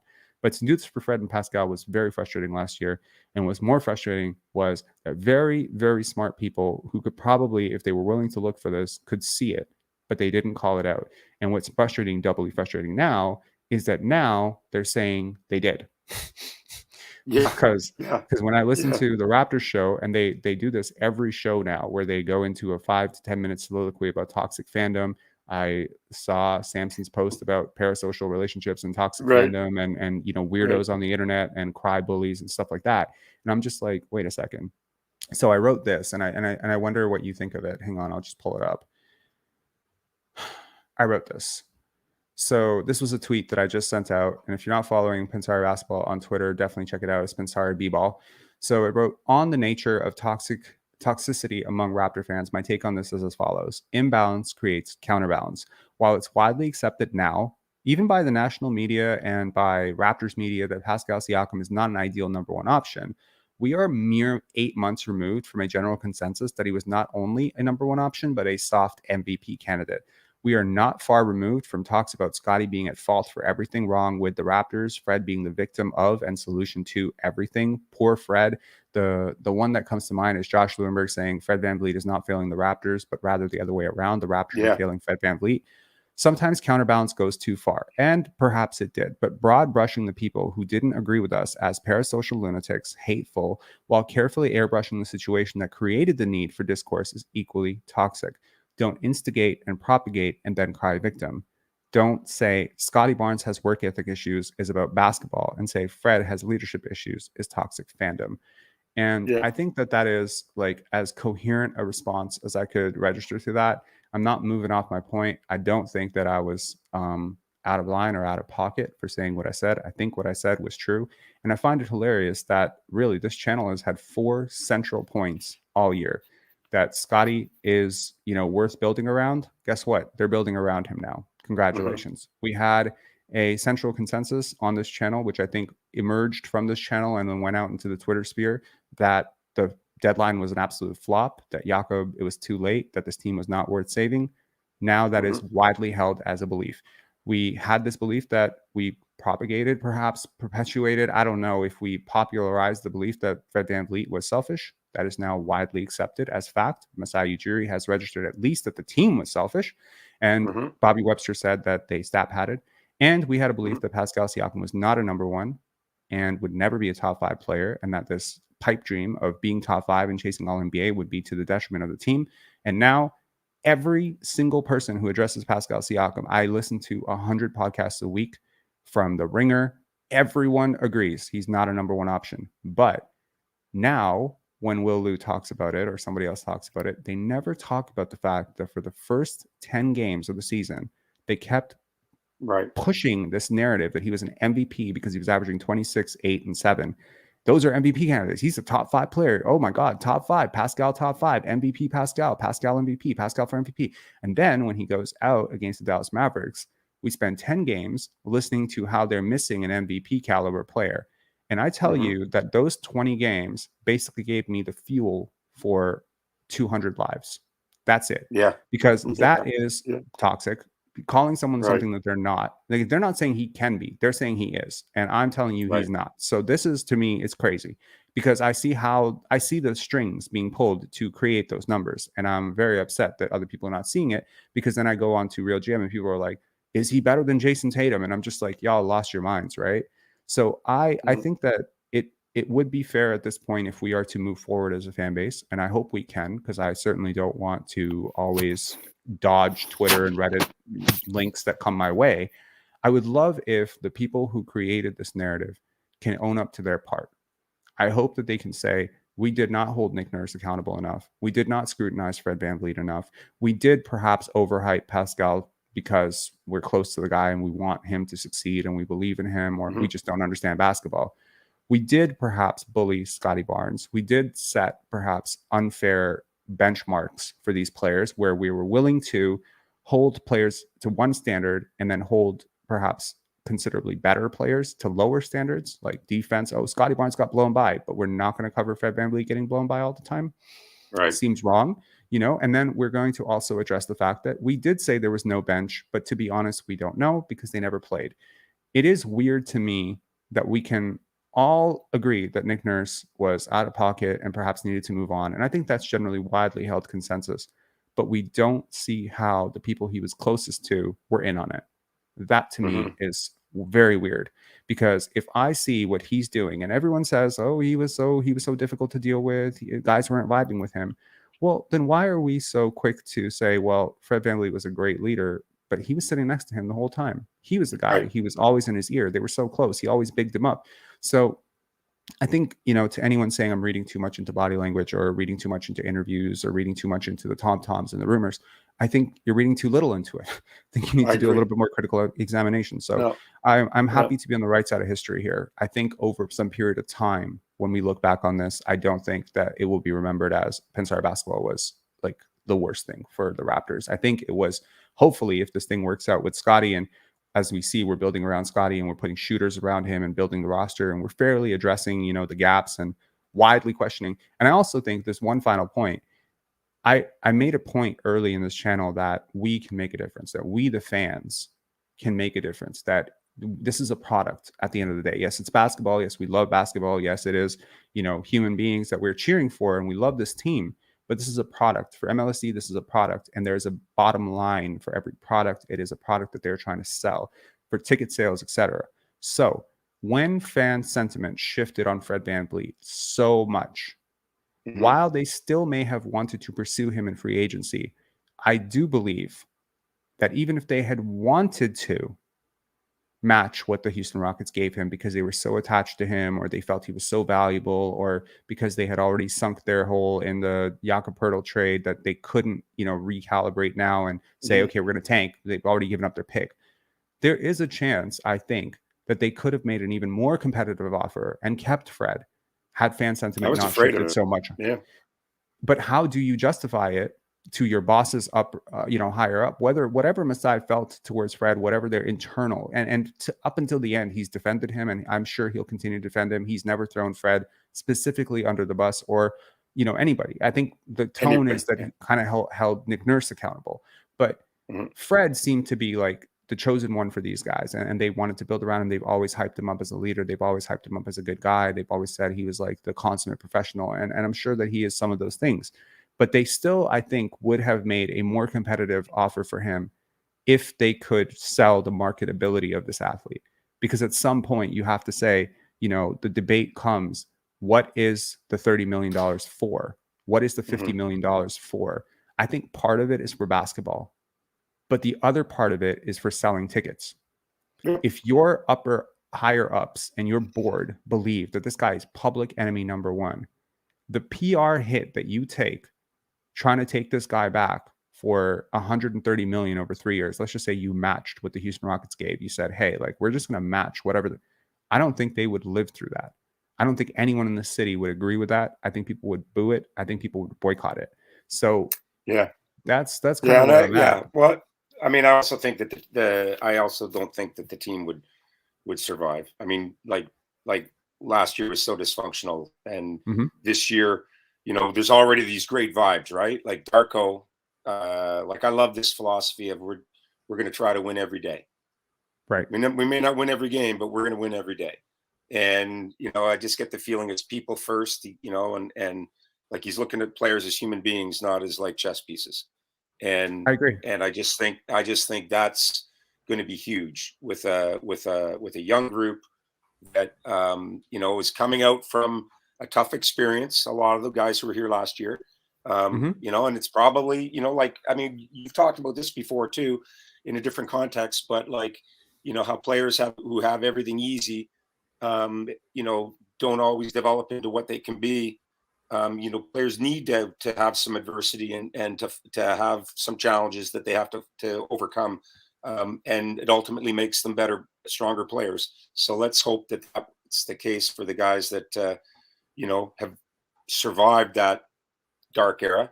And I'm really optimistic about this year, you know, with the good vibes. So, you know, Summer League starts Friday. I can't wait to watch Summer League. It's going to be exciting to see. I can't wait to see Marquise Noel. You know, I agree. Yeah, another undersized point guard, but he's like.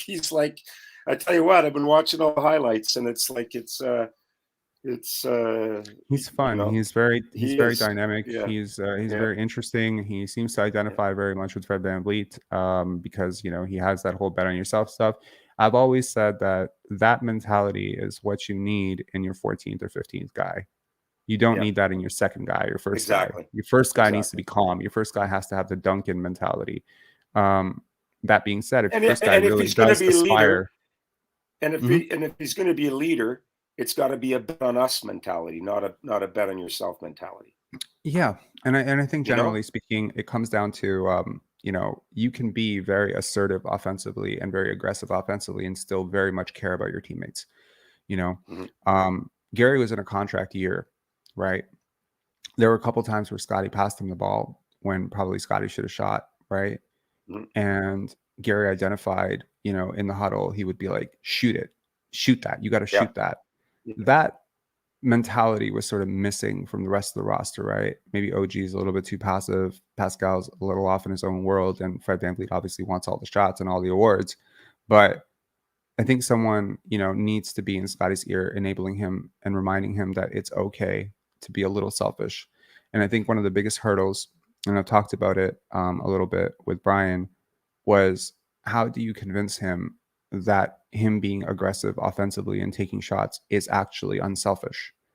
That when he doesn't take that shot, he's actually screwing over his teammate who has created that look for him, or by not being aggressive and forcing a double, he's actually giving his teammates a worse look, right? So once he reframes his brain, I think, and this might be subconscious, you know, that he's just always wanted to be a bit of a giver, and has always viewed maybe scoring too much, or isolation scoring too much, or dribbling the ball, or dancing with the ball too much as selfish. I also think yesterday in the Twitter spaces, what I talked about a little bit was there are a lot of players who are comfortable taking 25 shots a game when they don't deserve 25 shots a game. Cade Cunningham comes to mind. Jalen Green comes to mind. Jalen Green has had more talented players than him on his team, maybe not talented, but definitely more efficient. He could have passed the ball to Eric Gordon a lot more, Jabari Smith a lot more. Jabari Smith's like, he's at least a dead-eye shooter from what I could tell in college. But he's kind of like being groomed to be the guy, and he's going to take as many shots as he can take because that's how he's operated his whole life. That was Jalen Green in AAU. That was Jalen Green in the G League. That's Jalen Green on the Houston Rockets. And Cade's been that way too. Cade's a bit of a passer, a little bit more, but he's never been shy to take 25 to 27 shots, even when he was really inefficient. He's never been shy to be a point guard, even when he had the worst turnover rate as a point guard. He's not afraid to, let's say, bet on himself. Scottie has a completely different flip mentality where if he sees somebody with a better opening or a better opportunity to score than him, and he's referenced this a few times, he says, we have a lot of really talented players on this team. He knows that Gary Trent Jr. is a better shooter than him. He's not going to take a shot when Gary's open. And I think that at some point, yesterday we talked about it in the Twitter spaces, like when Kawhi Leonard took that famous shot, Pascal Siakam was wide open, and Kawhi took it over a double team, fading away over two of the top 10 defenders in the NBA. Right. We celebrate the shot because it was a great shot and it went in, and it was very exciting. Right. I wonder what might have happened if Pascal had passed the ball to, if Kawhi had passed the ball to Pascal. But I think the reason that Pascal was open is because people knew that Kawhi was going to take that shot. Yeah. There's a trickle-down effect. So when people know that you're always going to pass when you're doubled, right? There's a concept of like when you, like in AAU and in high school, we talk a lot about when you're doubled, pass, when you're open, shoot, right? So why then are so many Michael Jordan, Kobe Bryant, Kevin Durant highlights over double teams, right? I think on a deeper level of basketball, as a superstar, like a real superstar, not fraudulent superstar, but a real superstar, you have to be comfortable attacking doubles. Sometimes you might even be taking a shot over a triple team. The reason for this is if the scouting report says that you will pass immediately when doubled, they will always double off your worst option. And they will always expect you to pass. You have to be willing to attack double teams. If you want to be a great player, you have to be willing to take that shot. And you have to be good enough to take that shot and make that shot. I don't think Scottie's there yet. I hope he'll get there this year. I have a feeling that he is just about to blow this. I think he's about to blow the door open. And I know that some people are going to say, oh, well, he worked hard this summer. And I'm just going to say it's been happening for 4 summers now. This is just a progression. You're going to see it. We all talk about overnight success. This person founded a company, it hit $1 billion, whatever. Maybe people, if this channel hits like I don't know, like let's just say we have a video, this neuroscience video, it catches a wave or something that comes out 2 days from now. And let's just say it gets 1 million views and we explode from 6,000 subs to like 20,000 subs, and people call it an overnight success. They have no idea how long the progression of what this was building to. It's not an overnight success. We talk about viral, we talk about whatever, but we don't examine the process enough. I think in life there's a lack of patience, right?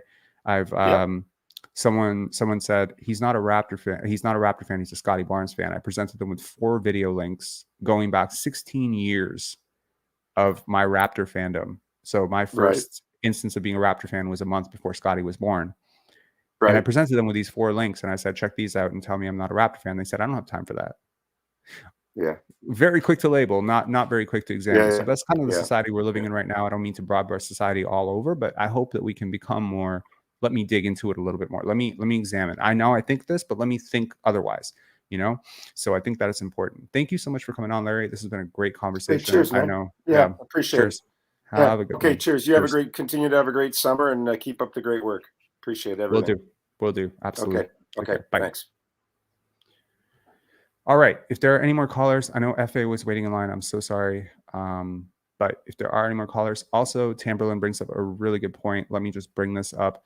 The Raptors have, to my expectations, finished their coaching staff and their hires. And guess what? Every single person on their coaching staff has a player development background. So I'm just gonna read out the names for everyone. Just give me 1 second. I'll just pull it up. And I'll just give you like the sort of spark notes of who they are and what they've done. Hang on.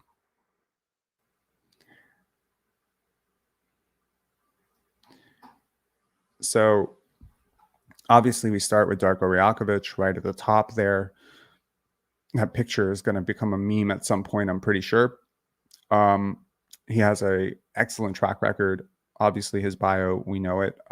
Memphis, OKC. He's done a lot of work with development, been credited with the development of guys like Desmond Bane, Devin Booker, Steven Adams. Like, there's a lot of work that he's done, Jaren Jackson Jr., and very well respected around the league. We have Jama, whose last name I always botch. So I'm going to learn how to say his name because I have a feeling we're going to be saying it a lot this year. And I hope that, we're going to be hearing a lot from him this year. So he was a guy, he worked with the Raptors, community outreach, worked at the University of Toronto. He was a former UBC basketball player. We did an entire special on Jama when I thought that he was my favorite to be the Raptors head coach.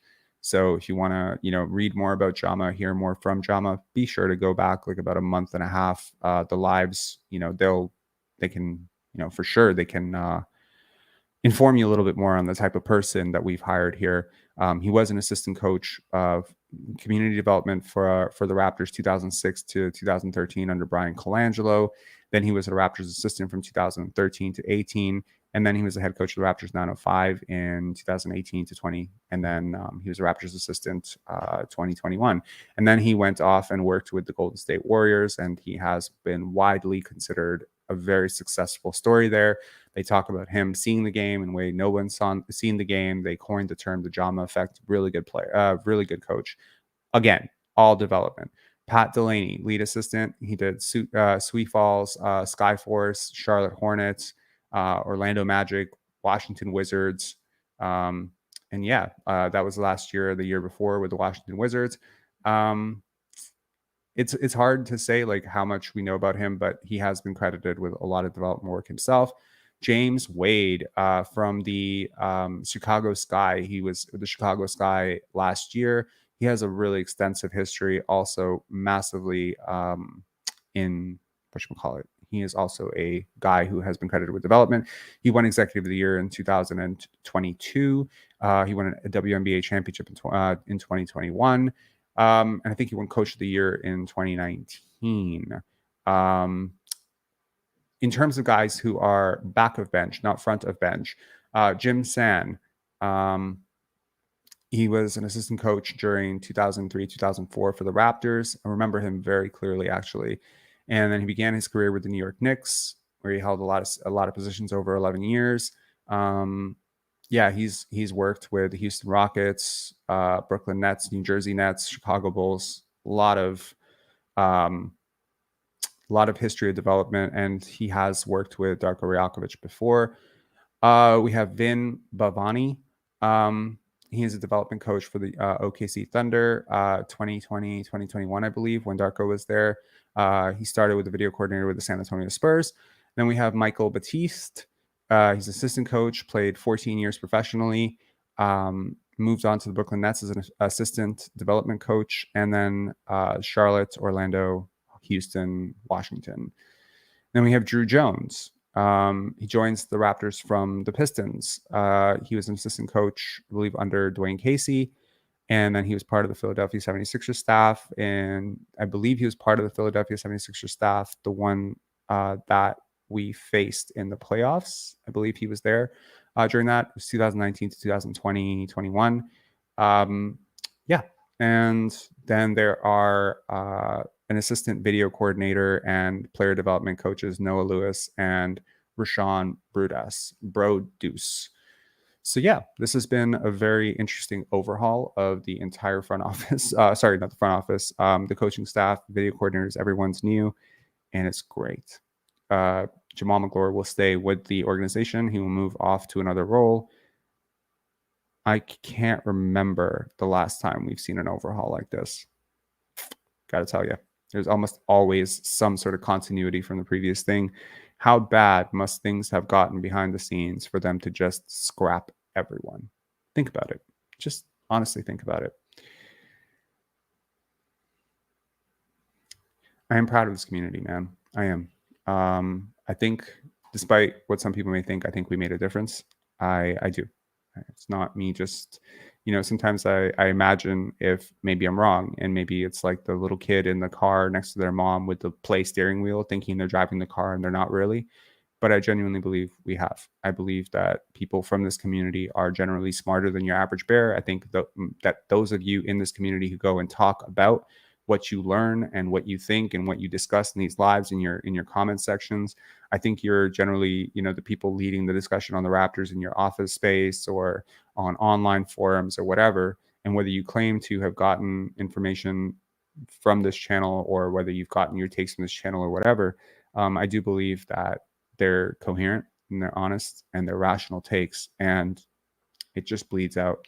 And at some point, like one of you becomes a content creator, one of you becomes a big channel on Twitter, and then you're kind of just going and doing your own thing and you're researching your own numbers and you're saying, well, look, this is the isolation thing and whatever, and then next thing it's all over. So I think we hit critical mass sometime around January, February, and then I think we just kept pushing it. It reminds me of something that Scottie Barnes said: keep your foot on their necks.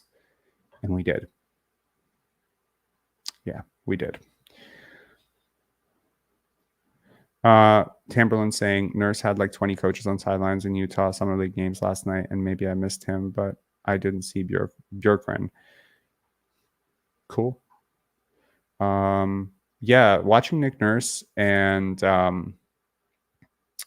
Rico Hines in a Philadelphia 76ers uniform was really interesting.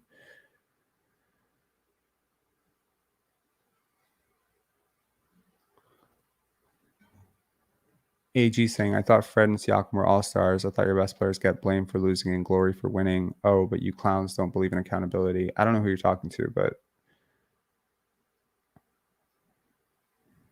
I'm getting vampire vibes from Darko. Yeah, it must be an Eastern European thing. People get a lot of vampire vibes from me as well. We don't smile very much, do we, over in Eastern Europe? It must be all the wars and the lack of options of chocolate bars.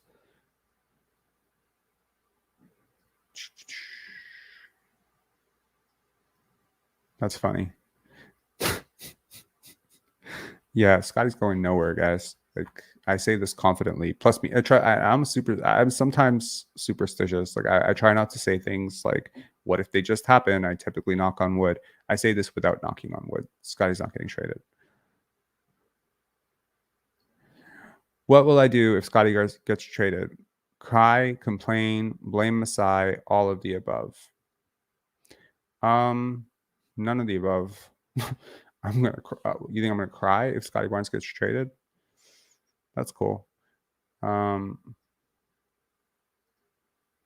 It's pronounced Mahalea. Why have I heard him include a sh in there? I will figure it out.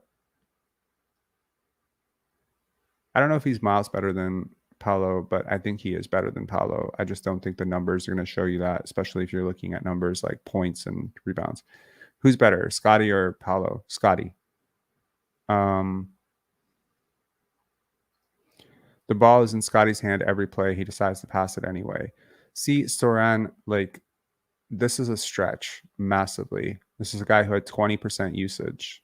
The ball is not in his hands every play. It will be in his hands every single play, but he did not lead the team in touches at all.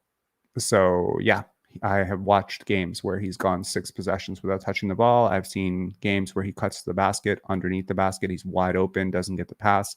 So if the ball was really, in his control as much as you think, yeah. We were talking about Scottie unfollowing Fred VanVleet in January. Yes, we were.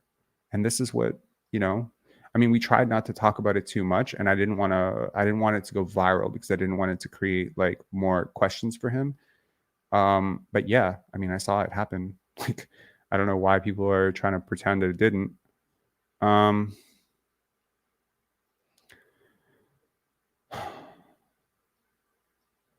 Scottie's ceiling is higher than Tatum.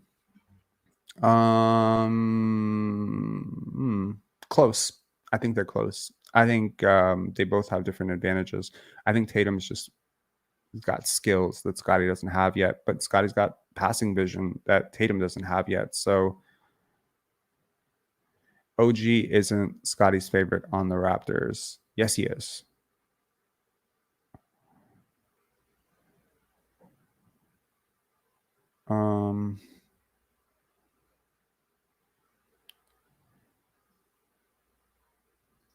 Scottie needs someone on the team he can rely on. He's not a heliocentric type like LeBron and Luka. Well, you're describing two of, I mean, if we just looked at careers before the age of 24, you're describing two of the five greatest players of all time. So if he's not that, then I don't think that's really shame, right? Yesterday during the Twitter Spaces conversation, people said, oh, you know, he's feeding off of players' gravity. Like he's feeding off of Fred's gravity or Pascal's gravity. First of all, every good player feeds off of their other teammates' gravity. Luka feeds off of, you know, like you should. And I don't understand this concept of, you know, if you get a lot of easy baskets, that you should be vilified for that. You should not. You should not. You're just a smart player. If there's an opening on the court and you don't cut to it, you're not smart. You're stupid. Jaylen Brown, definitely not a superstar. Yeah, I think there's a stretch. It'd be very difficult. But fun fact, Jaylen Brown was the captain of his chess team and also a really, really smart guy. I think he was offered an internship from NASA. And he was like a 4.0 GPA student. Yeah.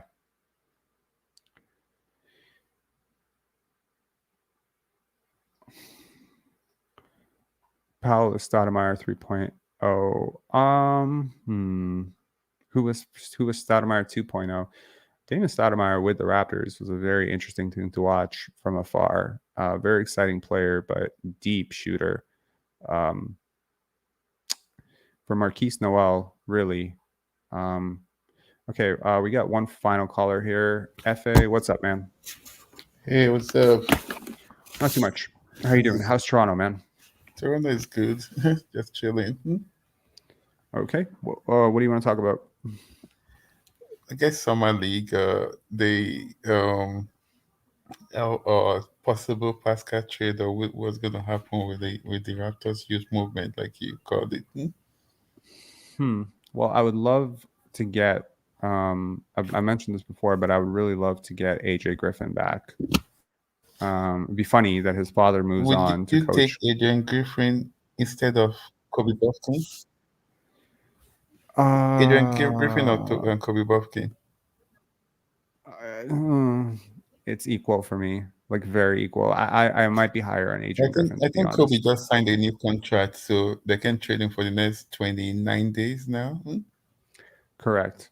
So, I mean, can you confirm that? Like, can someone confirm that? So, someone wrote in the chat that Trae Young just followed Pascal Siakam. Yeah, it just did like less than an hour ago. Mm-hmm. Is that true? Yes. You checked? I did, yeah. Mm-hmm. Interesting. That's very interesting. So, DeJounte Murray and AJ Griffin and fillers. Would you take that? I want Kobe Buffkin. Well, let's assume you're not going to get Kobe Buffkin. I mean, if we get DeJounte plus AJ plus Onyeka Okongwu, I will celebrate hard. Oh my God. I don't care if we have I don't even care if we have to give up Precious Achiuwa in that trade. No problem. Give them. I'll give them Chris Boucher or Achiuwa. One of the.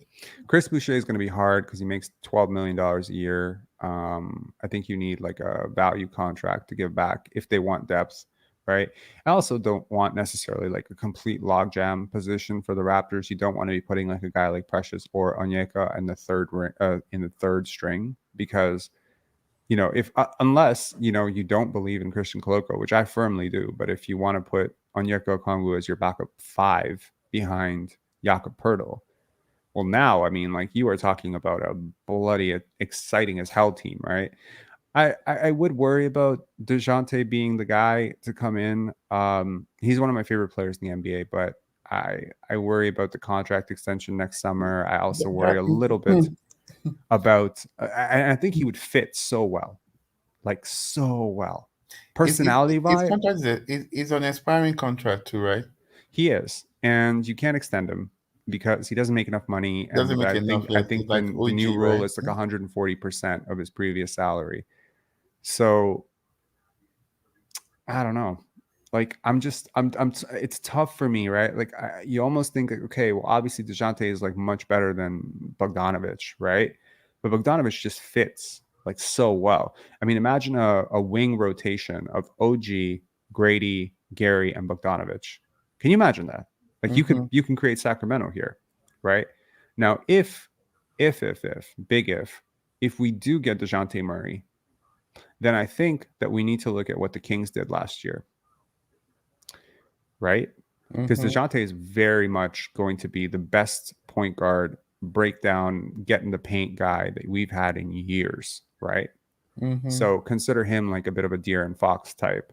So in that situation, then all the prophecy of can Scottie be more of a DeMontis Sabonis type kind of comes into play, where he can be more of a mid-post role guy, short role guy. He can occasionally be a secondary creator, but you build the whole thing around we're either going to initiate the offense through DeJounte or going to initiate it through Scottie.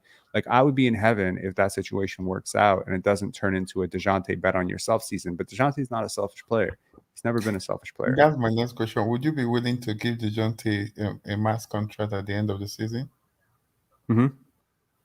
Would you give him a max contract, DeJounte Murray? DeJounte Murray? Yeah. Max? Yeah. Close.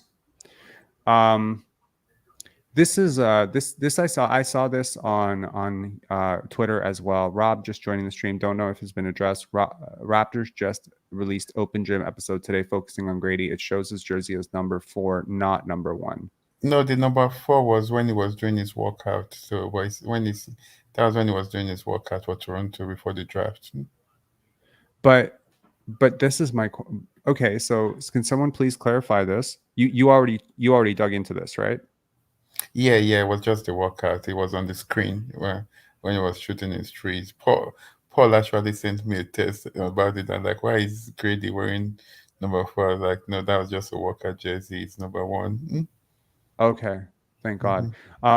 Someone, I guess the whole thing came out, and now everyone's Somebody saying, just put on the chat, he wore number 4 at Kansas. It's a video for pre-draft workout. Yeah, it was just a pre-draft workout.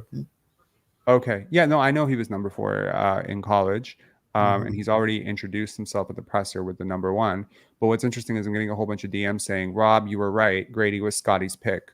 I mean, yeah, yeah. Clearly, he fits Scottie. Like everything about him screams Scottie. And Bobby Webster even said the minute he was drafted, he's going to work really well with Scottie. So I think we're going to learn a lot about Pascal's situation in the next couple of days during the summer league. DeMar got traded during summer league. By the way, you remember that? I know, but do you think Masai wants to repeat the same thing? I don't think it's going to be the same thing. Because I think Pascal knows that he's being dangled. I think he knows. DeMar's issue was he was told, apparently, according to him, and I know the story of how that actually happened. I became very interested in investigating it when it happened because I was very pissed off for DeMar. Because when I heard his take on it, he was told, "Oh, we're not going to trade you," and then they traded him. It didn't quite work out that way, but nevertheless. Point being, we have told him that he's being shopped. He knows he's being shopped. His camp has said that he will not sign an extension, so he knows he's being shopped.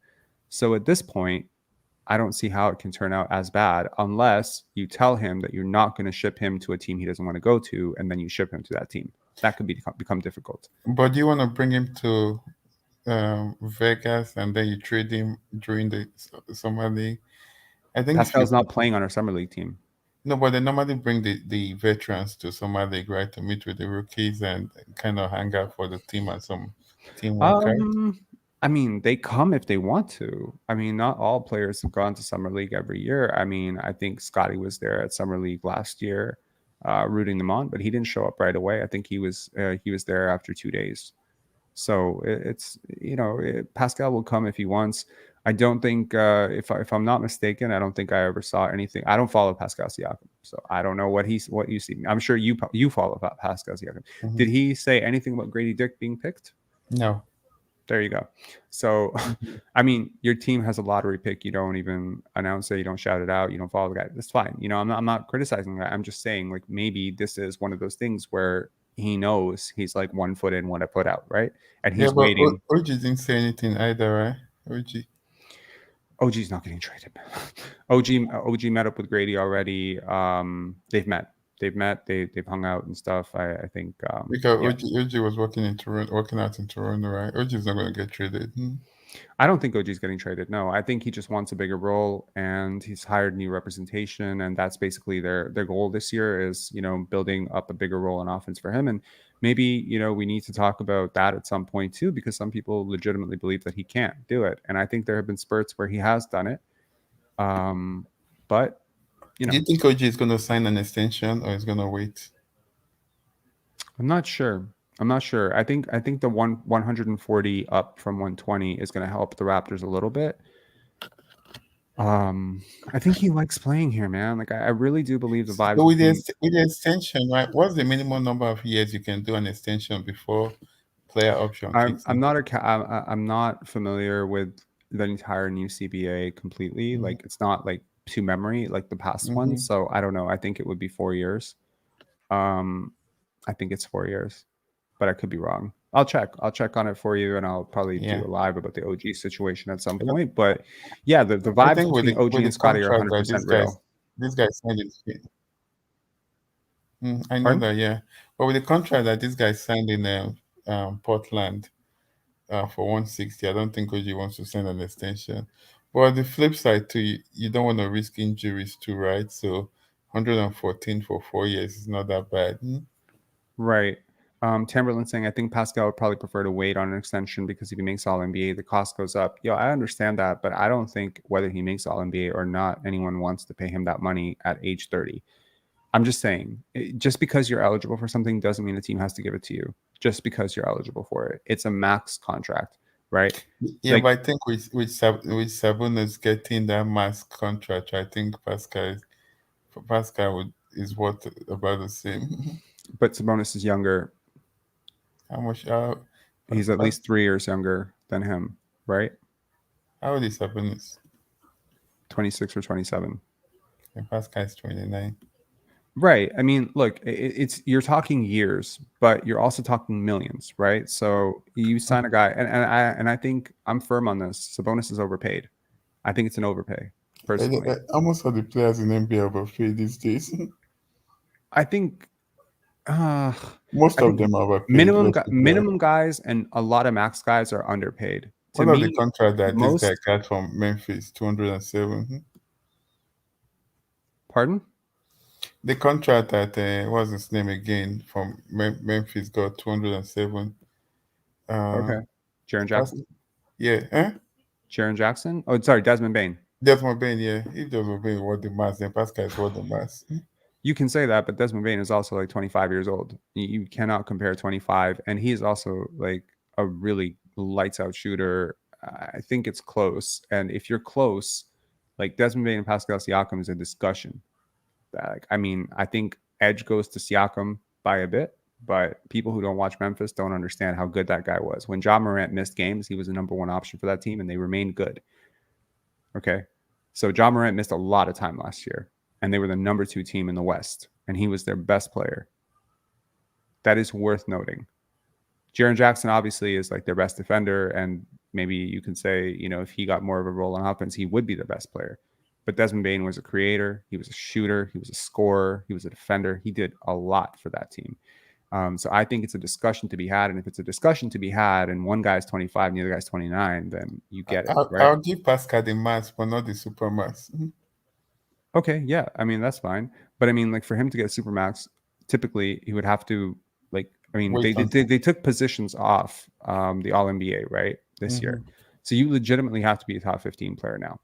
So Jokic, Doncic, probably, like there are a lot of guys who missed time last year. You're banking on a lot of health. He's not a top 15 player in the NBA at all, right? So 15 guys are healthy. He has to play 65 games, right? And number one, he has to play 65 games.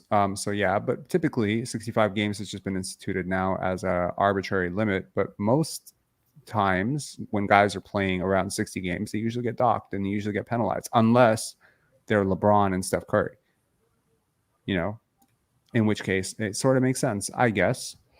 I don't know. I don't see it. But there are some guys who are aging out. Guys like LeBron, guys like Jimmy Butler, they are definitely on the wrong side of 32, 33. So maybe they have a fall off. Maybe some guy gets injured, but then maybe some guy has a big breakout season. I think it's very difficult with the talent emerging in the league. There are a lot of guys like, shoot, even, someone like Scottie could have a breakout season, average 23, 8, and 9, right? I mean, if Siakam's on a different team, if Scottie averages 22, 8, and 9, like that could be a soft All-NBA season, right? So I'm not saying he's going to make All-NBA. I'm just saying, like, there's a lot of guys who could take a magic step up, right? A lot of guys in new situations, guys like Tyrese Halliburton, Darius Garland, Jalen Brunson, Julius Randle, right? These are all guys in their prime. I think the issue with Siakam is not really that he's not a good player. It's just that he's older than a lot of guys who are better than him. But you know that if we had won, like if we had gone to the playoffs and won like 48 games, Pascal would have made all the NBA like this year. So it also depends on That's probably fair. What Yeah, happens to the he team, might right? have. But it's a bit of a misnomer, because the question is, could you have won 48 games with him playing the way he was playing, offensively and defensively? He had a lot of defensive issues last year that people just didn't talk about. They didn't brush it over. This is the problem with narratives sometimes. You have a guy who's taking this massive minute load, right? Fine. He takes a massive minute load. He also takes a disproportionate number of possessions on offense, both as a creator and a scorer. Okay, creator for other scores. He takes a beating because he goes to the line a lot, right? Gets injured. So we talk about all of those things as a positive, but then we excuse the defense, right, a little bit, because they're like, look at all the stuff he's doing on offense. Obviously his defense is going to suffer a little bit, right? But if we only look at the offense when we talk about how great he is, we don't talk about the defense, it's sort of like misrepresenting what is, right? Because there are players out there who are able to hold up on both ends and do so more efficiently, right? So if you're going to, if you're going to celebrate a guy for playing so many minutes, you also have to fairly evaluate that some of the numbers that he's getting are due to the load and minutes that he's playing. It's the same thing with Fred VanVleet. The minutes that he's playing are generating some of those numbers, the 20 and 20 or whatever, the damage that he's doing. So the thing with Siakam, I believe, came down to, if he could have bought into the idea that he's not very good at closing out fourth quarters, and he's not going to be overly dynamic when, his legs start to leave him towards the end of the game, just pass the ball a little bit more. Yeah, sure. He still could have gotten 22, 23 points per game, and the team could have been like a 46-win team. And in that case, he might have made All-NBA. But Julius Randle also made All-NBA. So it's not to say that just because you make All-NBA, you're a superstar. I don't think he's a superstar. But the risk we run of not, if we don't trade Pascal, then we have to. Is he could walk for nothing. Yeah, we have to give him the mask. Then we're back to VanVleet situation again. Yeah, and I mean, you have that situation coming up with OG as well. So I don't want to have two of those guys. Imagine if they both hit free agency, unrestricted, and they both walk. Like, someone has to get fired if that happens, right? So I don't think the Raptors would want to do that. And there's so much that Masai, he needs to, like, at one point, right, you have to stop overvaluing your players and just do the trade. Because, like, VanVleet, they could have traded him during the before the All-Star break, right? At least get something back. Yeah, but I addressed this in yesterday's live, that you can't just trade guys without consequences. He's a clutch client. If you trade him for Grayson Allen and a second-round pick, yeah, you feel better because you got a second-round pick in Grayson Allen. But how much better do you really feel when he goes up for his next contract, and because the return on him just 4 months earlier was Grayson Allen, a second-round pick, then no one's willing to give him more than $25 million. Or because he put him in a bad situation where he's now the fifth option, right? He would be the fourth or fifth option in Milwaukee. There's no chance his numbers get better, right? And if they got bounced in the first round and he was the fifth starter on that team, who's giving him a max contract? But was that what Milwaukee was offering? Yes. Apparently that's what they were offering. A second-round pick in Grayson Allen. And then there was a Terrence Mann offer on the table, and they buckled when they asked for a first-round pick. So, and I mean, you can, I think there was a package from the Lakers, and they also wanted a pick in that package. In any case where you dealt him, you were going to hurt his market value, because in that case, and I understand it from the Raptors perspective, right? They thought, we'll bring in Jakob, we'll help you out. You've been complaining you don't have a pick and roll partner. Let's give you a pick and roll partner. And his numbers got better. And the Raptors played well in those minutes. And so everything was hunky dory. And it was like, great, we gave you what you want. Now give us what we want. And now when it came to time to give us what we want, Exactly. he leaves. But yeah, but that's when you know your players, right? They worked with him for 7 years. Van Vliet, it's all about the money. So at that point, you know that this guy's likely going to work. This guy told you like 4 years ago, and he was always going to go to the highest offer. And if you're not willing, but I think from the Raptors' perspective, I think they deserve a little bit of slack. I think we need to cut them a little bit of slack. No one thought that someone's going to give Fred VanVleet a max contract. I don't think anyone. No, but if there were betting odds on that, I wouldn't have taken 1 to 200 odds on that max contract. I mean, what had to go wrong for this to go right for him, right? The Houston Rockets has a hire the one coach. History with all the asset management and losing assets, right? You have to do like right now. I think if they lose OG and Pascal for nothing, then it's not going to happen. They're not going to do it. I don't think they can ever do that. It is possible because somebody is going to overpay to both of them. Well, with OG, I think you can match. There's going to be another Houston team out there that's going to overpay, that has all the money that they need to spend. I don't think no, I don't think so. Look, giving OG a max contract is not like you have to be really close to contention and you have to have cap space. If you're a young rebuilding team, you're not giving this guy a max contract. Well, a young rebuilding team just gave Van Vliet a max contract. Because they're idiots. Like let's not assume that everyone thinks like the Houston Rockets. They also gave away 4 first round. No, I don't think so, FA. Sorry, I don't think that we need to operate under the. Look at what Minnesota did with Utah, the trade. Is that not a stupid trade? Yeah, but I mean, Minnesota was a new ownership group, right? Like Phoenix also gave up a crazy package for Kevin Durant. Say he's worth it or not. That's a lot of picks. Phoenix has also given up all cap flexibility for the next 7 years because of because of the new CBA.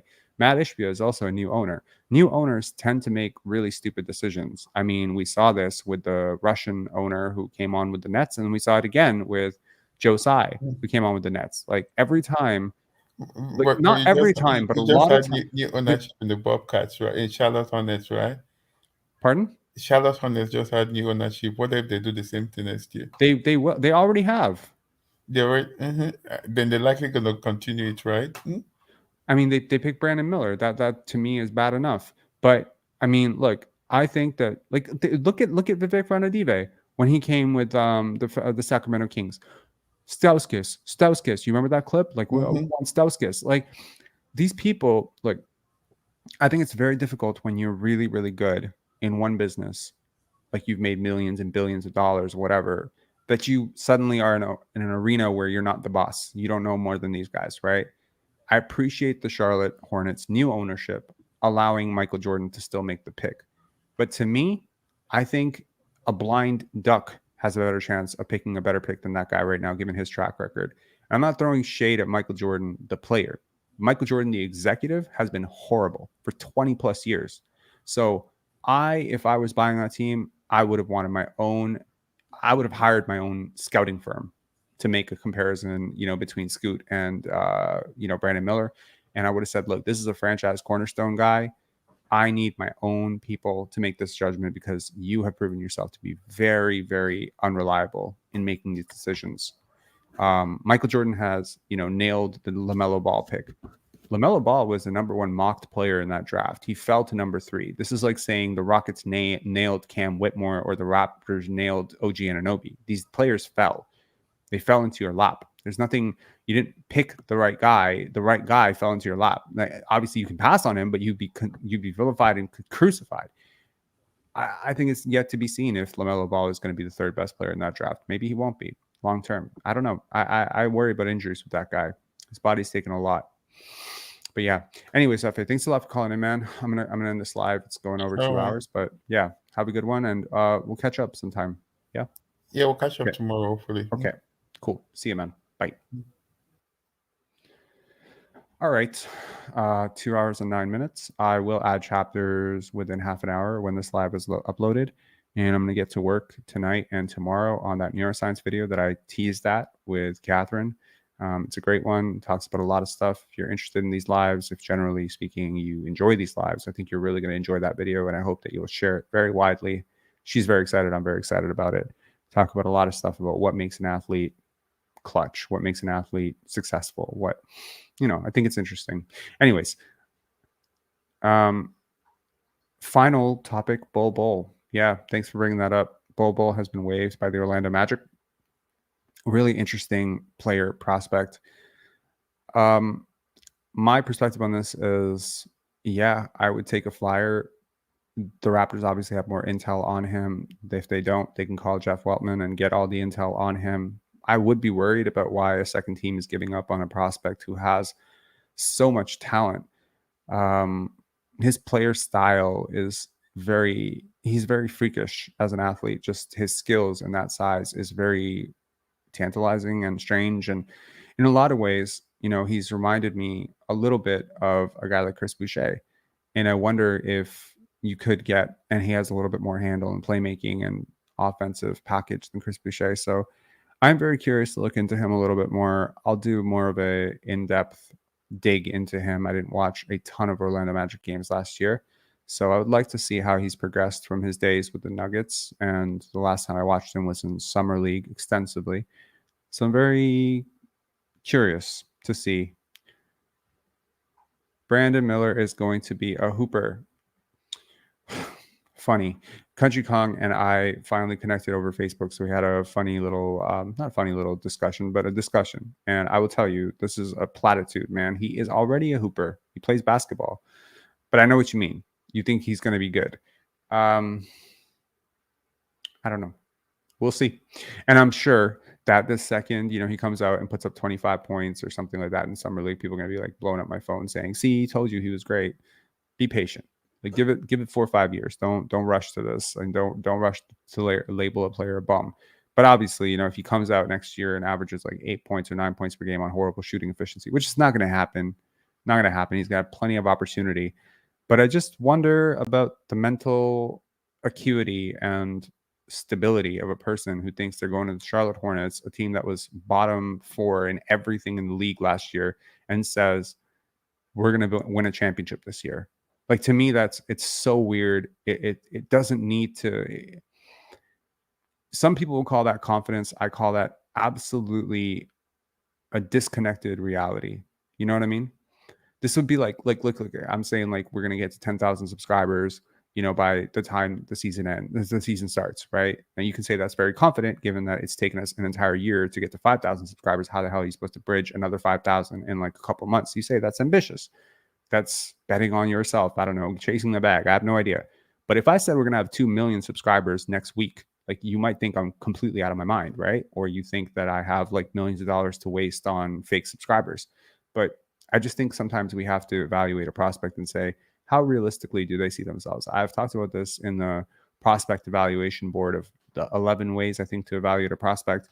And I think that was one of the most important things about a prospect is how realistically do you understand your own strengths and weaknesses and your perspective in the league, And there's always going to be a rude wake up call when you get to the league and you realize how much faster and better players are than you thought they were at game speed.